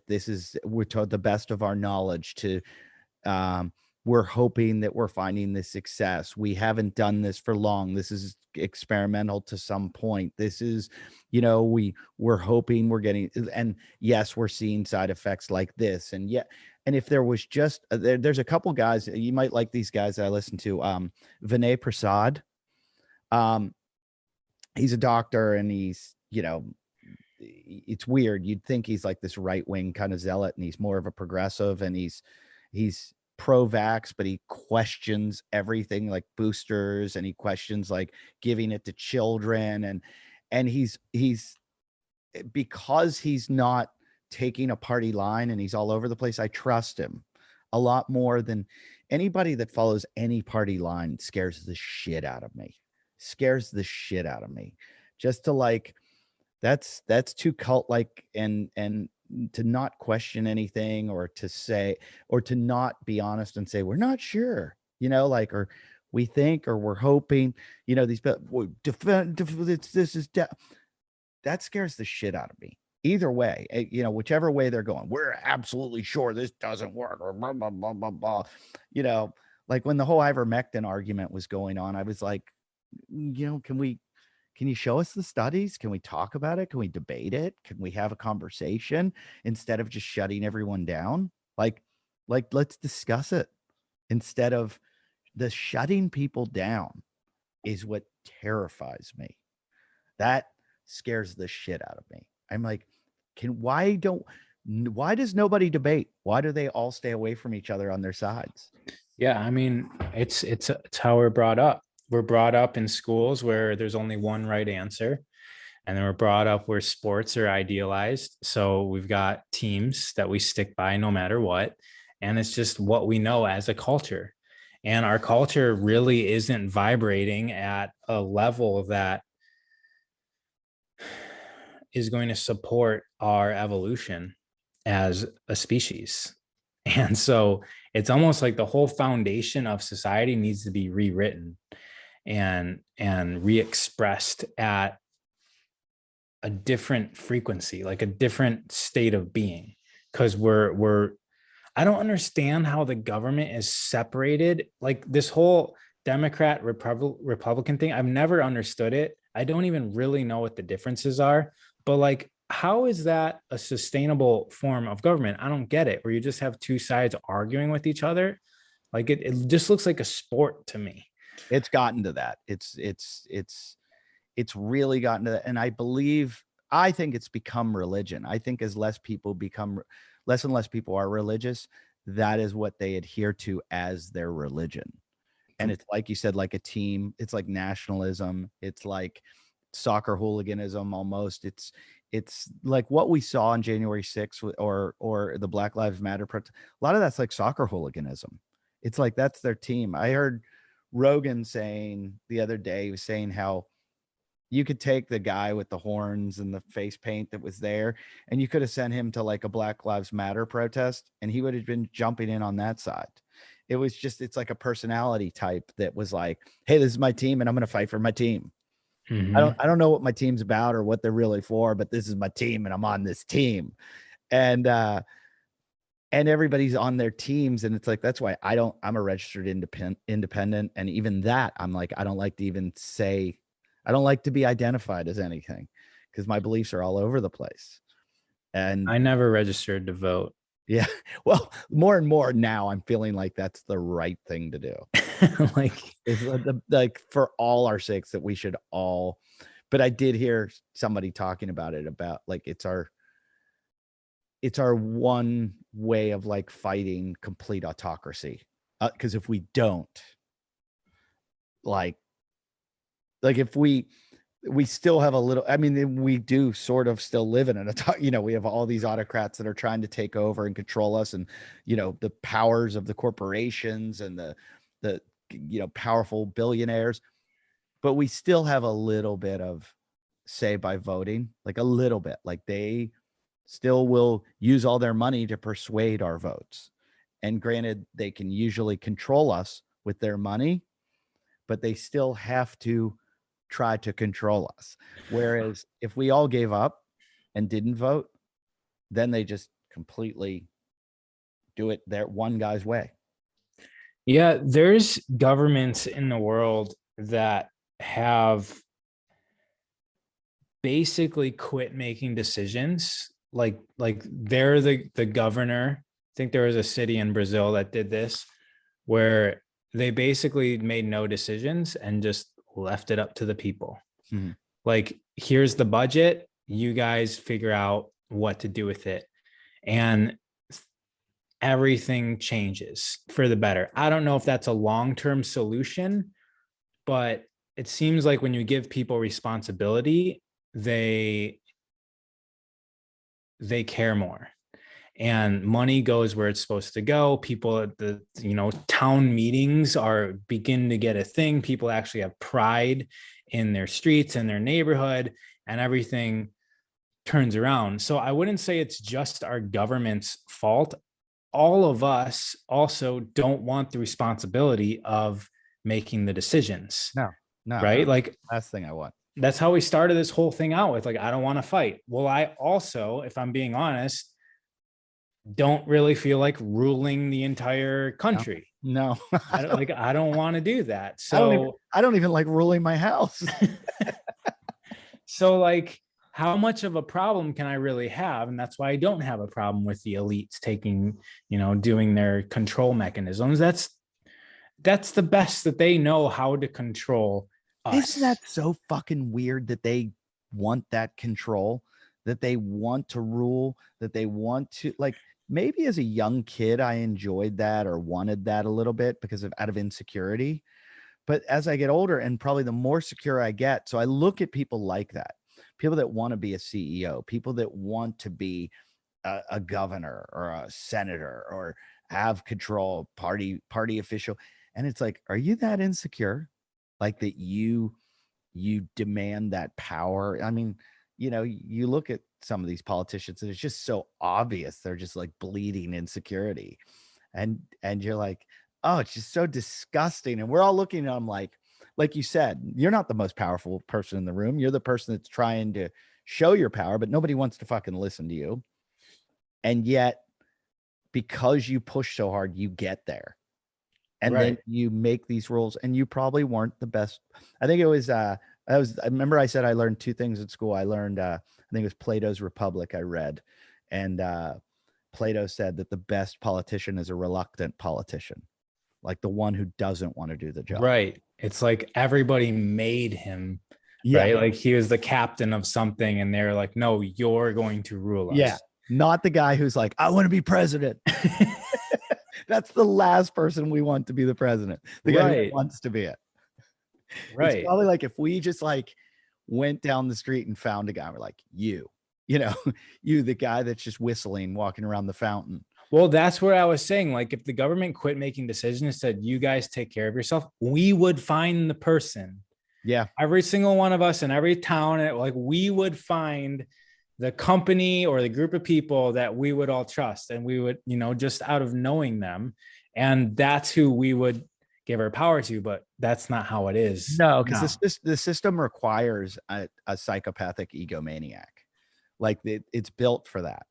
And these people, and the closer I've gotten to them, and I've been around a few of them, and I have a friend that runs campaigns, and he constantly tells me what's going on. He runs like big campaigns, like senators and governors, and he's worked on the presidential campaign. And he tells me these stories, and I'm like, who would put themselves in that situation? But to me, it's almost like sociopathic. Like, yeah, and I don't think it has to do with money. It has to do with power. Yeah, power. Like that's the addiction. Yeah, the power. And then then it's like you will get addicted to power when there's an extreme internal sense that you have power, right? So you have to feel it coming. You need to basically see your name on a sign. You have to like feel it coming from exterior. And I would say that's why I got so much. So I'm saying this out of even experience. Like that's why I got so much into working out, because I went through puberty at a really late age, and I got picked on in school by all the other boys who went through puberty 5 years before I did.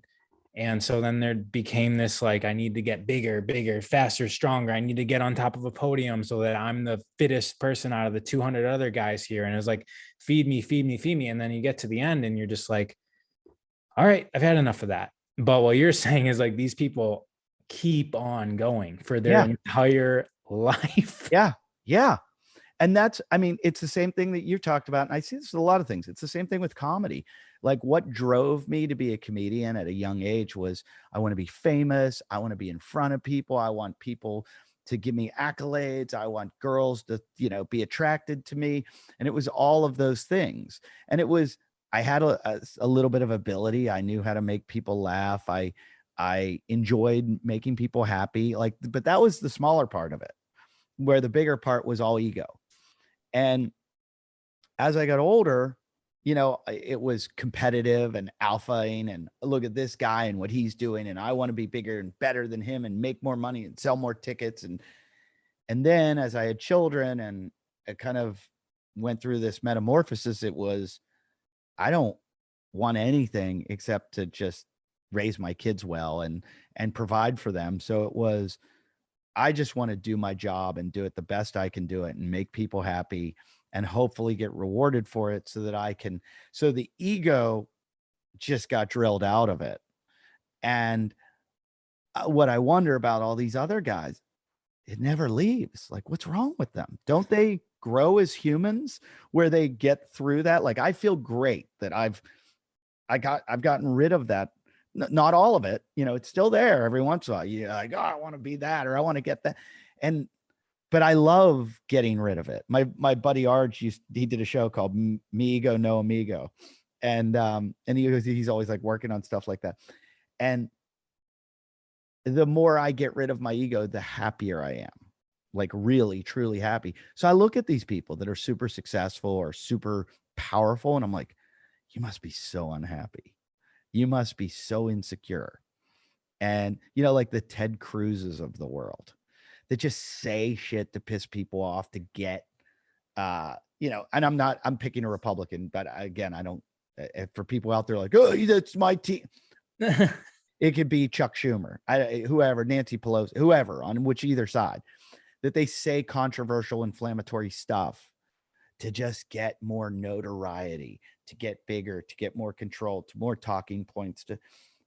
I just go, what's wrong with you? Like, it's not pragmatic. It's not moving society forward. You're taking us all backwards for your ego. And so I think they're all basically psychopaths, and we let them rule us. And we're letting all these psychopaths control us. They're psychopaths. I think what you said about Plato is a good observation. The system doesn't allow for us to really pick somebody and thrust them, like thrust the most noblest of us into that position. It's like you said, it's only the person that goes through this, campaigning and finessing the lobbyists and doing all of that kind of unnoble stuff is the person that's going to win, unless something changes. Here comes your optimism. Well, I think that as long as the votes aren't rigged, I mean, because even somebody like Donald Trump he proved that you don't really need to go through the system, the route, right? The system. So, I mean, he still had power. He still had friends in high places. So let's call him like he's half of like what one would need to be before him, right? I think even Ronald Reagan was like, and Ronald Reagan was an actor, and Schwarzenegger is another example. Yeah. My buddy that works on campaigns said it. 98% of the time, the candidate with the most money wins. 2% of the time, someone else wins. And I go, what's the 2%? He goes, fame. When they have so much name recognition that they don't need money. And at the end of the day, he's like, all we're doing is trying to get money to buy name recognition. And we just constantly want to bombard and get in the media and get on the pages and get that name heard. He's like, it's like Coca-Cola and Pepsi. Coca-Cola was bigger than Pepsi because they spent more money on marketing. Well, they're manifesting. Like that's the people just seeing the faces. That's why the kings and the presidents put their faces on the money. Like, because then it just solidifies the reality where they're the ones ruling. There's like the people are giving them power. But it's just, there might be that time where somebody who's got the right fame and the right heart and the right. I don't know enough about him, but it sounds something like Gandhi. Like Gandhi seemed to me like almost like a reluctant or a passive leader. But I say this and somebody will write to me. I'll get it. Yeah, I know. Did you know that he was dating a 17-year-old? Right. Every time, every single time, like, you have no idea. Gandhi killed 14 people. The blah, blah, blah, the insurrection of, Durban, Africa, when they got relocated, and I'll be like, I'm sorry. It's like, were you there? It almost makes me never want to talk.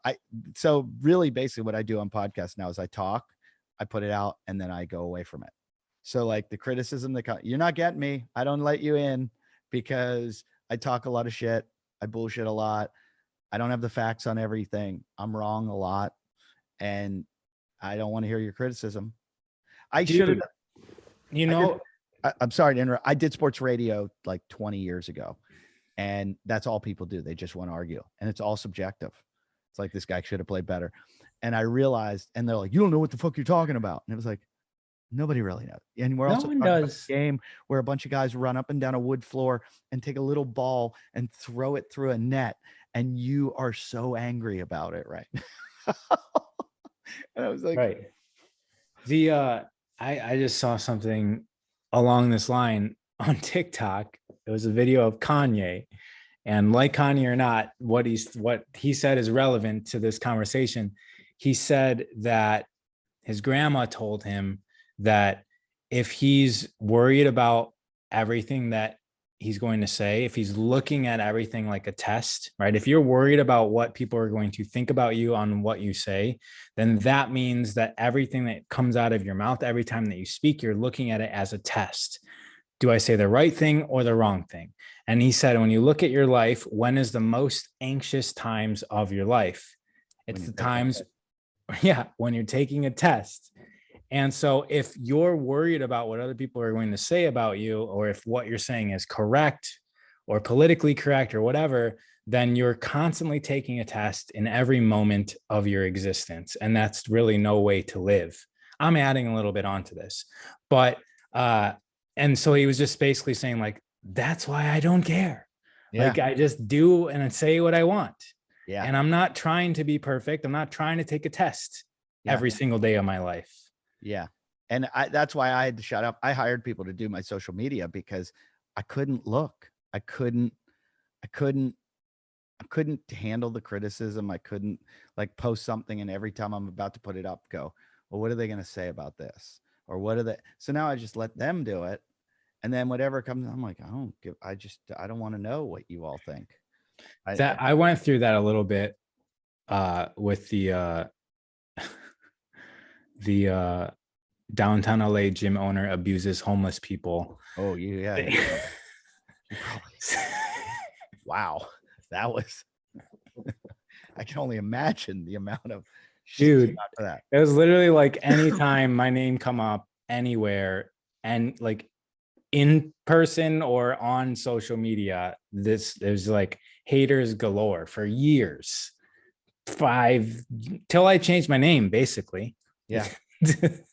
To be honest about like why I even thought it would be a good idea to start thinking about a new name. So I know what that's like. CrossFit is so polarizing. It is unbelievable. When I got into it, I liked it because I felt like it was this whole kind of group moving in one direction. And then I realized it was totally split, and it was like, geez, whatever you get into, there's going to be like two teams, and people move to these like polar extremes. And it's like, geez, we're going to argue about like, are kettlebells good? Or, like we get like, is this happening? Like, I just want to move forward. I don't want to, I want to come work out. I don't want to argue about, Greg Glassman or Dave Castro or, and when that all started going on, I was like, oh my God, like, I can't believe this is, I didn't realize there were such camps, like the people. Yeah. It's been interesting because when Glassman exited, there was a lot of people that came forward to like push him down even more. Oh yeah. Right? The pylon was insane. It happened in like a day. Dude, instantly. It was like they were waiting for it, right? And but with Castro, I saw the opposite, which was nice to see. Like everyone seemed to hold him up, at least that what I've seen so far. Yeah. And so it was good to see the change in context, I guess. Change in. But with Glassman, the way I looked at it was, here's all these people that love CrossFit. The one thing they all had in common, they love CrossFit. This guy created the thing that they love so much, and yet they want to rip him down. And I believe America has just started in the last, like, as cancel culture created. I used to go to Australia. I started going to Australia 15 years ago, and they had a thing over there called tall poppy syndrome, where they cut the tallest poppy flower down because they want to keep all the flowers equal. And I think we've gotten that in America now, where anytime a flower starts to grow big, no, fuck you. Fuck you. You're supposed to be equal with all of us. How dare you? And Glassman was the king. And they were like, you've been king too long. We got to cut you down. You can't be king any longer. And you made a mistake, and we caught you, and we've got you. And now it's our way to run you out. And I watched it happen. And I was never like the biggest Glassman fan, but when that was happening, I was kind of on his side. I was like, why are you guys biting the hand that fed you? Did it not feed you enough? Like, Rudolph Giuliani said one time that if he gave every New Yorker $100, half of them would say it was too much, and the other half would say it's too little. And I felt like that was what was going on with Glassman. And I was like, here are these people that he's given them a business. He's given them a way of life. He's taught them a methodology. He's, everything. And they're all like, seriously, with hatchets. It was like how soon they forgot, right? Like their entire life was changed because of Glassman. And then, and it's like, if you look back in your own life, are you that much more perfect than he was? And it's the same thing in a lot of gurus go down the same, like they go through the same thing. Didn't that happen with who's the yogi that was the hot yoga? Yeah, Bikram. Yeah, it did. They brought him down. And also he was already dead, but Yogi Bhajan, who is like Kundalini yoga, which I'm certified in, he died in 2006, but in the last few years they've pretty much like erased his name having to do with anything in, like, they don't even say his name anymore because of some stuff that came out. So it seems like yeah, it just doesn't, if you get to the top, it doesn't end well. They're gonna get they're gonna get it's the trade-off. Yeah. And I've seen either someone from outside is gonna get you or someone from inside. Yeah, and it's like Julius Caesar, when he said "Et tu, Brute," and Brutus came after him, and he was like, even you, like, like he abused his power. Caesar abused his power, and then the abuse of greatness, and Glassman did a little bit too. But like, I used to have this kind of thing of like, if you achieve greatness, that's why you try to achieve greatness. Exactly. That's like the whole that's why the whole thing happens. Yeah. It's why there's rock stars. It's why there's professional athletes. And it has a lot to do with the other sex. Like, you want to be attractive to them, you want to achieve greatness, so they come after you. But like, I just doing the joke last night on stage. It's an old joke, and I pulled it out because I was I was in Sun Valley, Idaho, at this billionaire donated this theater that is unbelievable in this tiny little town. And I was performing. I said, it's funny, it's all billionaires in Sun Valley. And I said, men will try to bring down another man, especially when the man is getting laid a lot and getting a lot of women. Like, we're inherently cock blockers. Like, it's part of our nature to see a man who's doing well with the other sex, and we're like, fuck that guy. But if he's not, we don't care. Because like Bill Gates, for years, nobody attacked Bill Gates. And the joke I do is because his wife looks like Gandalf from Lord of the Rings. Like, no one. But if Bill Gates was dating models, then Bezos, as soon as he divorced his wife and started like dating all these hot chicks, everybody's like, oh, fuck this guy. Yeah. They go after, Lance Armstrong, Charlie Sheen. As soon as the guy is gallivanting around, he's got hot women every night.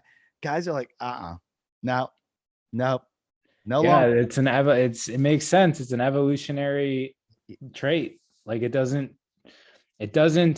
put us in a good position. And if you look at the Andy Stump thing with Glassman, like his whole thing about Glassman and women and blah, blah, blah, it kind of adheres to it, where there's this thing, all the rumors about Glassman with chicks and stuff like that, and it's like guys just went, no, I'm done with this. I'm on team anti-Glassman now. Like he used his power too much and got too high on his horse, and that's all. And then they pile on. And like you said, I'm glad to see, because I think Dave Castro deserves a lot of respect, and as Glassman does. I think Castro created an amazing event that would be so hard to do, and anyone that criticizes it, I just fought with Armin the other day about it, because Armin's like, anybody could do that job, and I'm like, okay, yeah, It's because it's Armin's job to be critical, right. That's his brand. He's branded that. but how hard? I mean, it's an amazing thing what this guy's accomplished over all these years. Well, and how long has it been? Like 10, 11 years, 12, 13 years. You don't even get your stride going at an event that big until after the 10-year mark. So like we can't, like, I don't know why it happened. I'm not really that much in the scene, but I still follow a lot of people that are, and a lot of people were posting about Castro, and a lot of nice things were said. And it was good to read other people saying that about somebody who just got their head chopped off from like a metaphorical standpoint, to see them not also want to stomp on him while he's down, like they did with Glassman.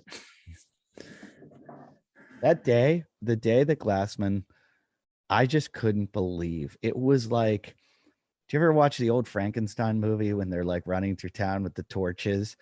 That's what I felt like what was going on. People were calling me. They're like, did you hear? And I'm like, yeah. And they're like, I don't know if I should de-affiliate right now. And I'm like, why don't you wait? like it's just happened 10 minutes ago. Like, yeah. And you're ready to de-affiliate right now? Like you can't give it a week or a month, or I think like the next day, some of the top CrossFitters were trying to get people to affiliate with their version of, oh yeah, like whatever their version of CrossFit is. Yeah. Well, I always think that with cancel culture is a lot of it is opportunistic, is that people bring people down thinking it's going to push them up a notch. And I'm like, you still suck. Just because they're gone doesn't mean you got better. It means you suck. We all know they're still there, because it happens with comedians all the time. It's like you pulled them off of whatever they were doing. Like maybe they can't be on their TV show anymore, but now they're going to perform live and people are still going to buy tickets to see them, and they're not going to buy tickets to see you. Right. And the person that's going to replace him isn't the person that's spending their time trying to drag them down. Yes. The person that's grinding. Yeah. in like while you're doing that. It's a really, really funny culture, and it's a very negative, because all I see it is, I believe most of it is opportunism. It's just people, because I know people that pulled people down, and I watched it, and I watched a lot of lying and scheming and scamming, and it was just for, like, they would gain publicity out of attacking someone. And I was just like, really? Like, I couldn't, even if I didn't like someone and they were getting kicked and they were on the way down, I'm not jumping in. There's no way. I'm like, I'm sitting on the sideline on this one, people. Like, actually, sometimes I'd come to their rescue with people be like, this is not fair. I don't even like the guy. I defended Aziz Ansari. I've never been a fan of Aziz. He's not a friend of mine. We've never really gotten along. I know him. I run into him a lot. And when they started canceling him, I was like, hello, this is absolute insanity. I'm like, this is insane what you're doing to this man. He did nothing wrong. And they were like, get him. And it was just a bunch of comedians who felt like they would be more successful than if he was out of the way. And I'm like, Yeah, he was stealing. I don't even know much about comedy, but I know that he was really popular. Yeah. And probably the exact scenario that you're talking about with the guys and feeling like they don't want to get beat out by this short little Indian dude. yeah, that's exactly what it was. And he was killing it and doing really well, really successful, and probably getting a lot of girls that, Right. yeah. And that was the thing. It was a bad date. Some girl said, I went on this date with him and I expected this and this and this, and then this happened. And there was no like he didn't do anything wrong other than they had a bad date and she regretted the date. Like they hooked up and she regretted it afterwards. Not like regretted letting, like he didn't make her do anything. She just regretted doing what she did. And then it became like a New York Times story. And it's like, this is complete, like this culture. That's actually a lesson that I learned early on, is that in those situations, a girl will almost never complain if the sexual encounter was good for her. Like if she was pleasantly pleased, there won't be any like of that going on. But if she was disappointed in you, then the how she retells the story to her friends or to the public in this case will be most likely she would have infused regret into, even like beforehand. Like she wished that she wouldn't have done it. She didn't want to do it. Like that would just cloud the whole thing. So make sure you perform well every time. So true. It's funny. I've always heard guys who talk about, and it's so weird because I've been like 10 years with my wife and I'm out of the whole sex thing. But I used to hear guys be like, yeah, as long as I come, you know, blah, blah. And I'm like, what? Are you an idiot? Like you know, you're not all about pleasuring the girl so that like that's how you get a callback, dude. Yeah, like that's how you get on the podium. She puts you on a pedestal then when you do well. Like this selfishness of like, it's about me. As soon as I come, I'm done. And I'm like, something's wrong there with you. And I think that might be the guys that get canceled, is like they had that mentality, and it's a selfishness that's like, what'd you think was going to happen? Like you said, you're not performing well. You're not doing a good job. So I think that does happen. The other caveat is if you're too good, then there's this viciousness. Yeah, there's this viciousness. There's the, which we all, I'm sure most of us know very well. So, and it goes both ways, women. and then you have that person that you can't get rid of your life. The rest of your life, they're still peeking around corners, and you're like, yeah, oh fuck, I should doing some witchcraft on you.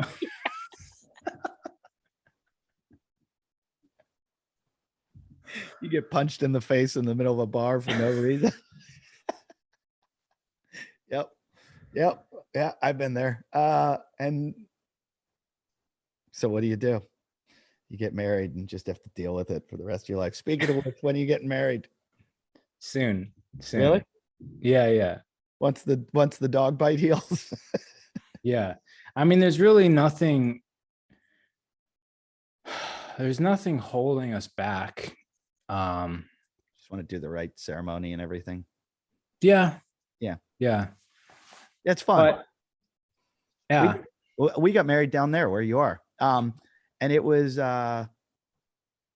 it's great. Like I loved my wedding. I loved being with all my close people and sharing all that. I think like some weddings are just like, if it's like put together for the whole process, it's bullshit.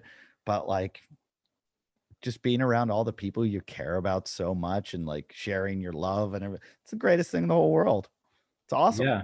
Yeah. So like having it special like that is great. So yeah. I mean, I figure you're practically like nothing's going to change once you Right. cross that. That's kind of how we are. Yeah. So, all right. Well, thanks for staying up so late and doing this. I appreciate it more than anything. And this was one of the most interesting podcasts I think we've ever done at the WODcast. Really? Yeah. I knew like you'd have a different kind of outlook of the whole COVID shit. And it's just like it's like all we talk and think about, but you always look outside the box at everything.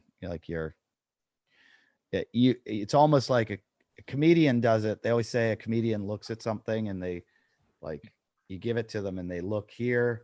Like most people look at it and go, oh, there it is. But a comedian will like flip it upside down, turn it inside out and look for something different to make fun of. Yeah. But I always think you look and you go, maybe we're not looking at the right thing. And so I always like to hear your perspective on everything because I think it comes from, and I respect it. I don't always agree with it, but I respect it a lot. And you open my mind a lot. And I laugh at you and I think some of the stuff you do is hilarious and awesome and great and interesting. And I thank the world that there are people like you because the fuck, this world would be so boring and horrible without people like you. And so, but like I said, I knew you would have a really awesome perspective on this because nobody knows shit. Like at the end of the day, about anything, about why we're here. True. I said that to a buddy today. I was with a buddy today. We were on a flight together and I was with him this weekend and he was heading off. He's been suffering from depression and blah, blah, blah. And he was like embarrassed to tell me that he was. And I go, dude, we're on a rock in the middle of space. We don't know where we came from. We have no idea where we're going. Don't fucking apologize. I go like, seriously. This world is so I always say to people, I go, you see that crazy guy in the street that's like just screaming, that's like schizophrenic. I go, he's probably the most sane of all of us. If you listen to them, some of them actually sound very intelligent. Well, not just very intelligent, like we should all be doing what they're doing. Like we should all be screaming at the top of our lungs because we don't know. And we're putting ties on and getting up and right, like how freaking weird is that? Yeah. Little pieces of fabric that are like perfectly cut to our body and we're monogram walking around car and we go down the same road and pay the toll and go into our parking spot with our name on it and go to our cubicle and like what the fuck? Like I don't know if Rogan's probably already said this. I always find Bill Maher or Rogan say everything that I say before I say it. So, but I really don't think anybody should get to be president of the United States unless they do psychedelics. Like they should have to kind of cross over to open their mind so that when they make decisions, they're like, oh, like we could be looking at this completely wrong. And it scares me when someone's so narrow-minded that they won't explore things and try things. Like when they used to always talk about like, not letting a guy be president because he smoked marijuana. Clinton, he didn't inhale, he inhaled. I'm like, oh God, like we need them all to smoke pot. They have to have to be able to discuss it and to legislate on it and to lead people on it. And like the fact that you're like, oh, God could never vote for a guy. Like, what the fuck is wrong with you people? Right. I mean, that just shows their complete lack of knowledge of the thing. It's like they think it's like the devil and it's literally a plant. Yeah. A plant. Yeah. That was lit on fire and inhaled. It's nothing more than that. Everything else is a story. It's a narrative. Yeah. But as I was setting up today, I was thinking, how many episodes have you done? Like 1,000? You know what's so funny? We're close to 500 on this one on WODcast. It'd be so funny if this is the 500th. I don't even know. It could be. How funny it would be if this. How can it be just 500? You mean like when you started doing it? No. So we've done one a week, and we're on about 10 years. So that's 50 episodes a year for 10 years. And I did Talking Shit. I did 499 episodes of that. But I would do 2 a week a lot of times with that one. And I'm bringing that one back. I had my hiatus of like calming down a bit and working. That was when you were like doing it was it like in an RV or a bus or something? Yeah, that was the bingo show we did in the bus. I sold the bus. Yeah. That bus was amazing. I can't believe I sold that. But no, I'm just gonna do like 10 episodes, like a season. Kind of like how Norm Macdonald did his show. I don't know if Norm Macdonald's show is the funniest show ever. And he'd do like 10 a season. He'd just do 10 episodes. He'd interview like 10 buddies. And it's some of the funniest shit I've ever heard in my whole life. And I just want to do like 10, like sit down with like 10 comedians, talk shit, and then go, here's the 10 for the year. That's what you get. Like I can't do it every week. Mm-hmm. It's just too hard with kids. Like that. Today I flew home from Sun Valley. My wife's got COVID. I jump on with you in the middle of it. I got to leave. Had to put the kids to sleep, blah, blah, blah. It's so hard. Like I just don't have a schedule. So, but you're in the top 5 guests that have been on the most, like you, Hunter, I'm trying to think who's been on a lot. You and Hunter, Bobby. Yeah, those are your boys. What's his name? Paradiso's been on probably 3 or 4 times, maybe 5 times. Kenny Kane's been on a ton, but he was a host. Yeah. I mean, I remember the first time. I mean, you guys were blowing up my comment section for like we were begging you. I don't know. I want to say it was like a year and a half of that. Yeah.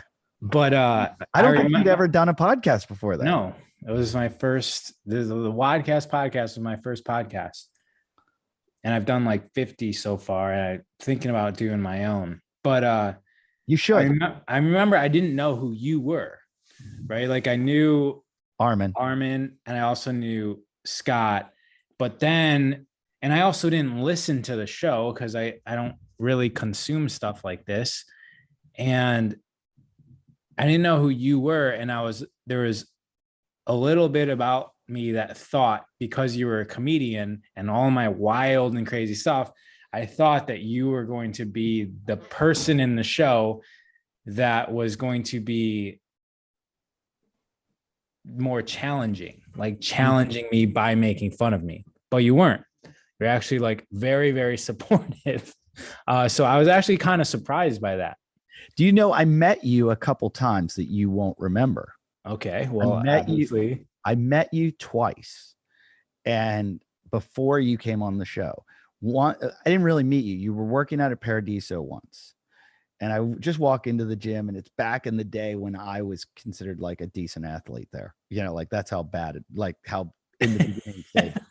And so like I thought I was like tough, and I'm like, hey, come in, and all of a sudden you're there and you're like super jacked, and you're wearing your jean shorts and you've got a gas mask on, and you're literally doing a workout. And I had never seen that before. I'd never seen anybody work out with it. And I just go, what the fuck is that? And they're like, I think David Paradiso goes, oh, that's Ronnie Teasdale. And I go, he said it like, you don't know? Like, that's just Ronnie. And I was like, okay, elaborate. Because I was always on the outside of the CrossFit community. So I was like, can you fill me in on this? And he's like, oh yeah, he's training for a competition. He's going to be training. He's going in, it's at altitude. So he's like trying to make it restrict his air and make it harder. And I was like, fucking intense. You know, like I'm like, this guy takes his shit seriously. And so, you know, they're like, yeah, Ronnie's like well-known in the CrossFit community. So then I go to Whole Foods. I think it's later that day, and you're getting food, and I see you in the aisle, And I'm like, hey, dude. And you looked at me like, who the fuck are you?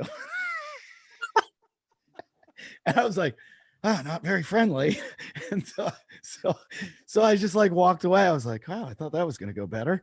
Yeah, I think I was like, hey, I saw you at Paradiso today. And you're like, yeah, whatever. And then like ate like a turkey leg and walked away. So then I'm at the very like first CrossFit games that weren't at the ranch when they first had it at like the down in Carson. Yeah. And I'm like back in the back area and I'm with Kenny and he's introducing me to people and you guys were there as a team. And I think that's when you had the t-shirts that said CrossFit Mean Streets will shoot you in the fucking face.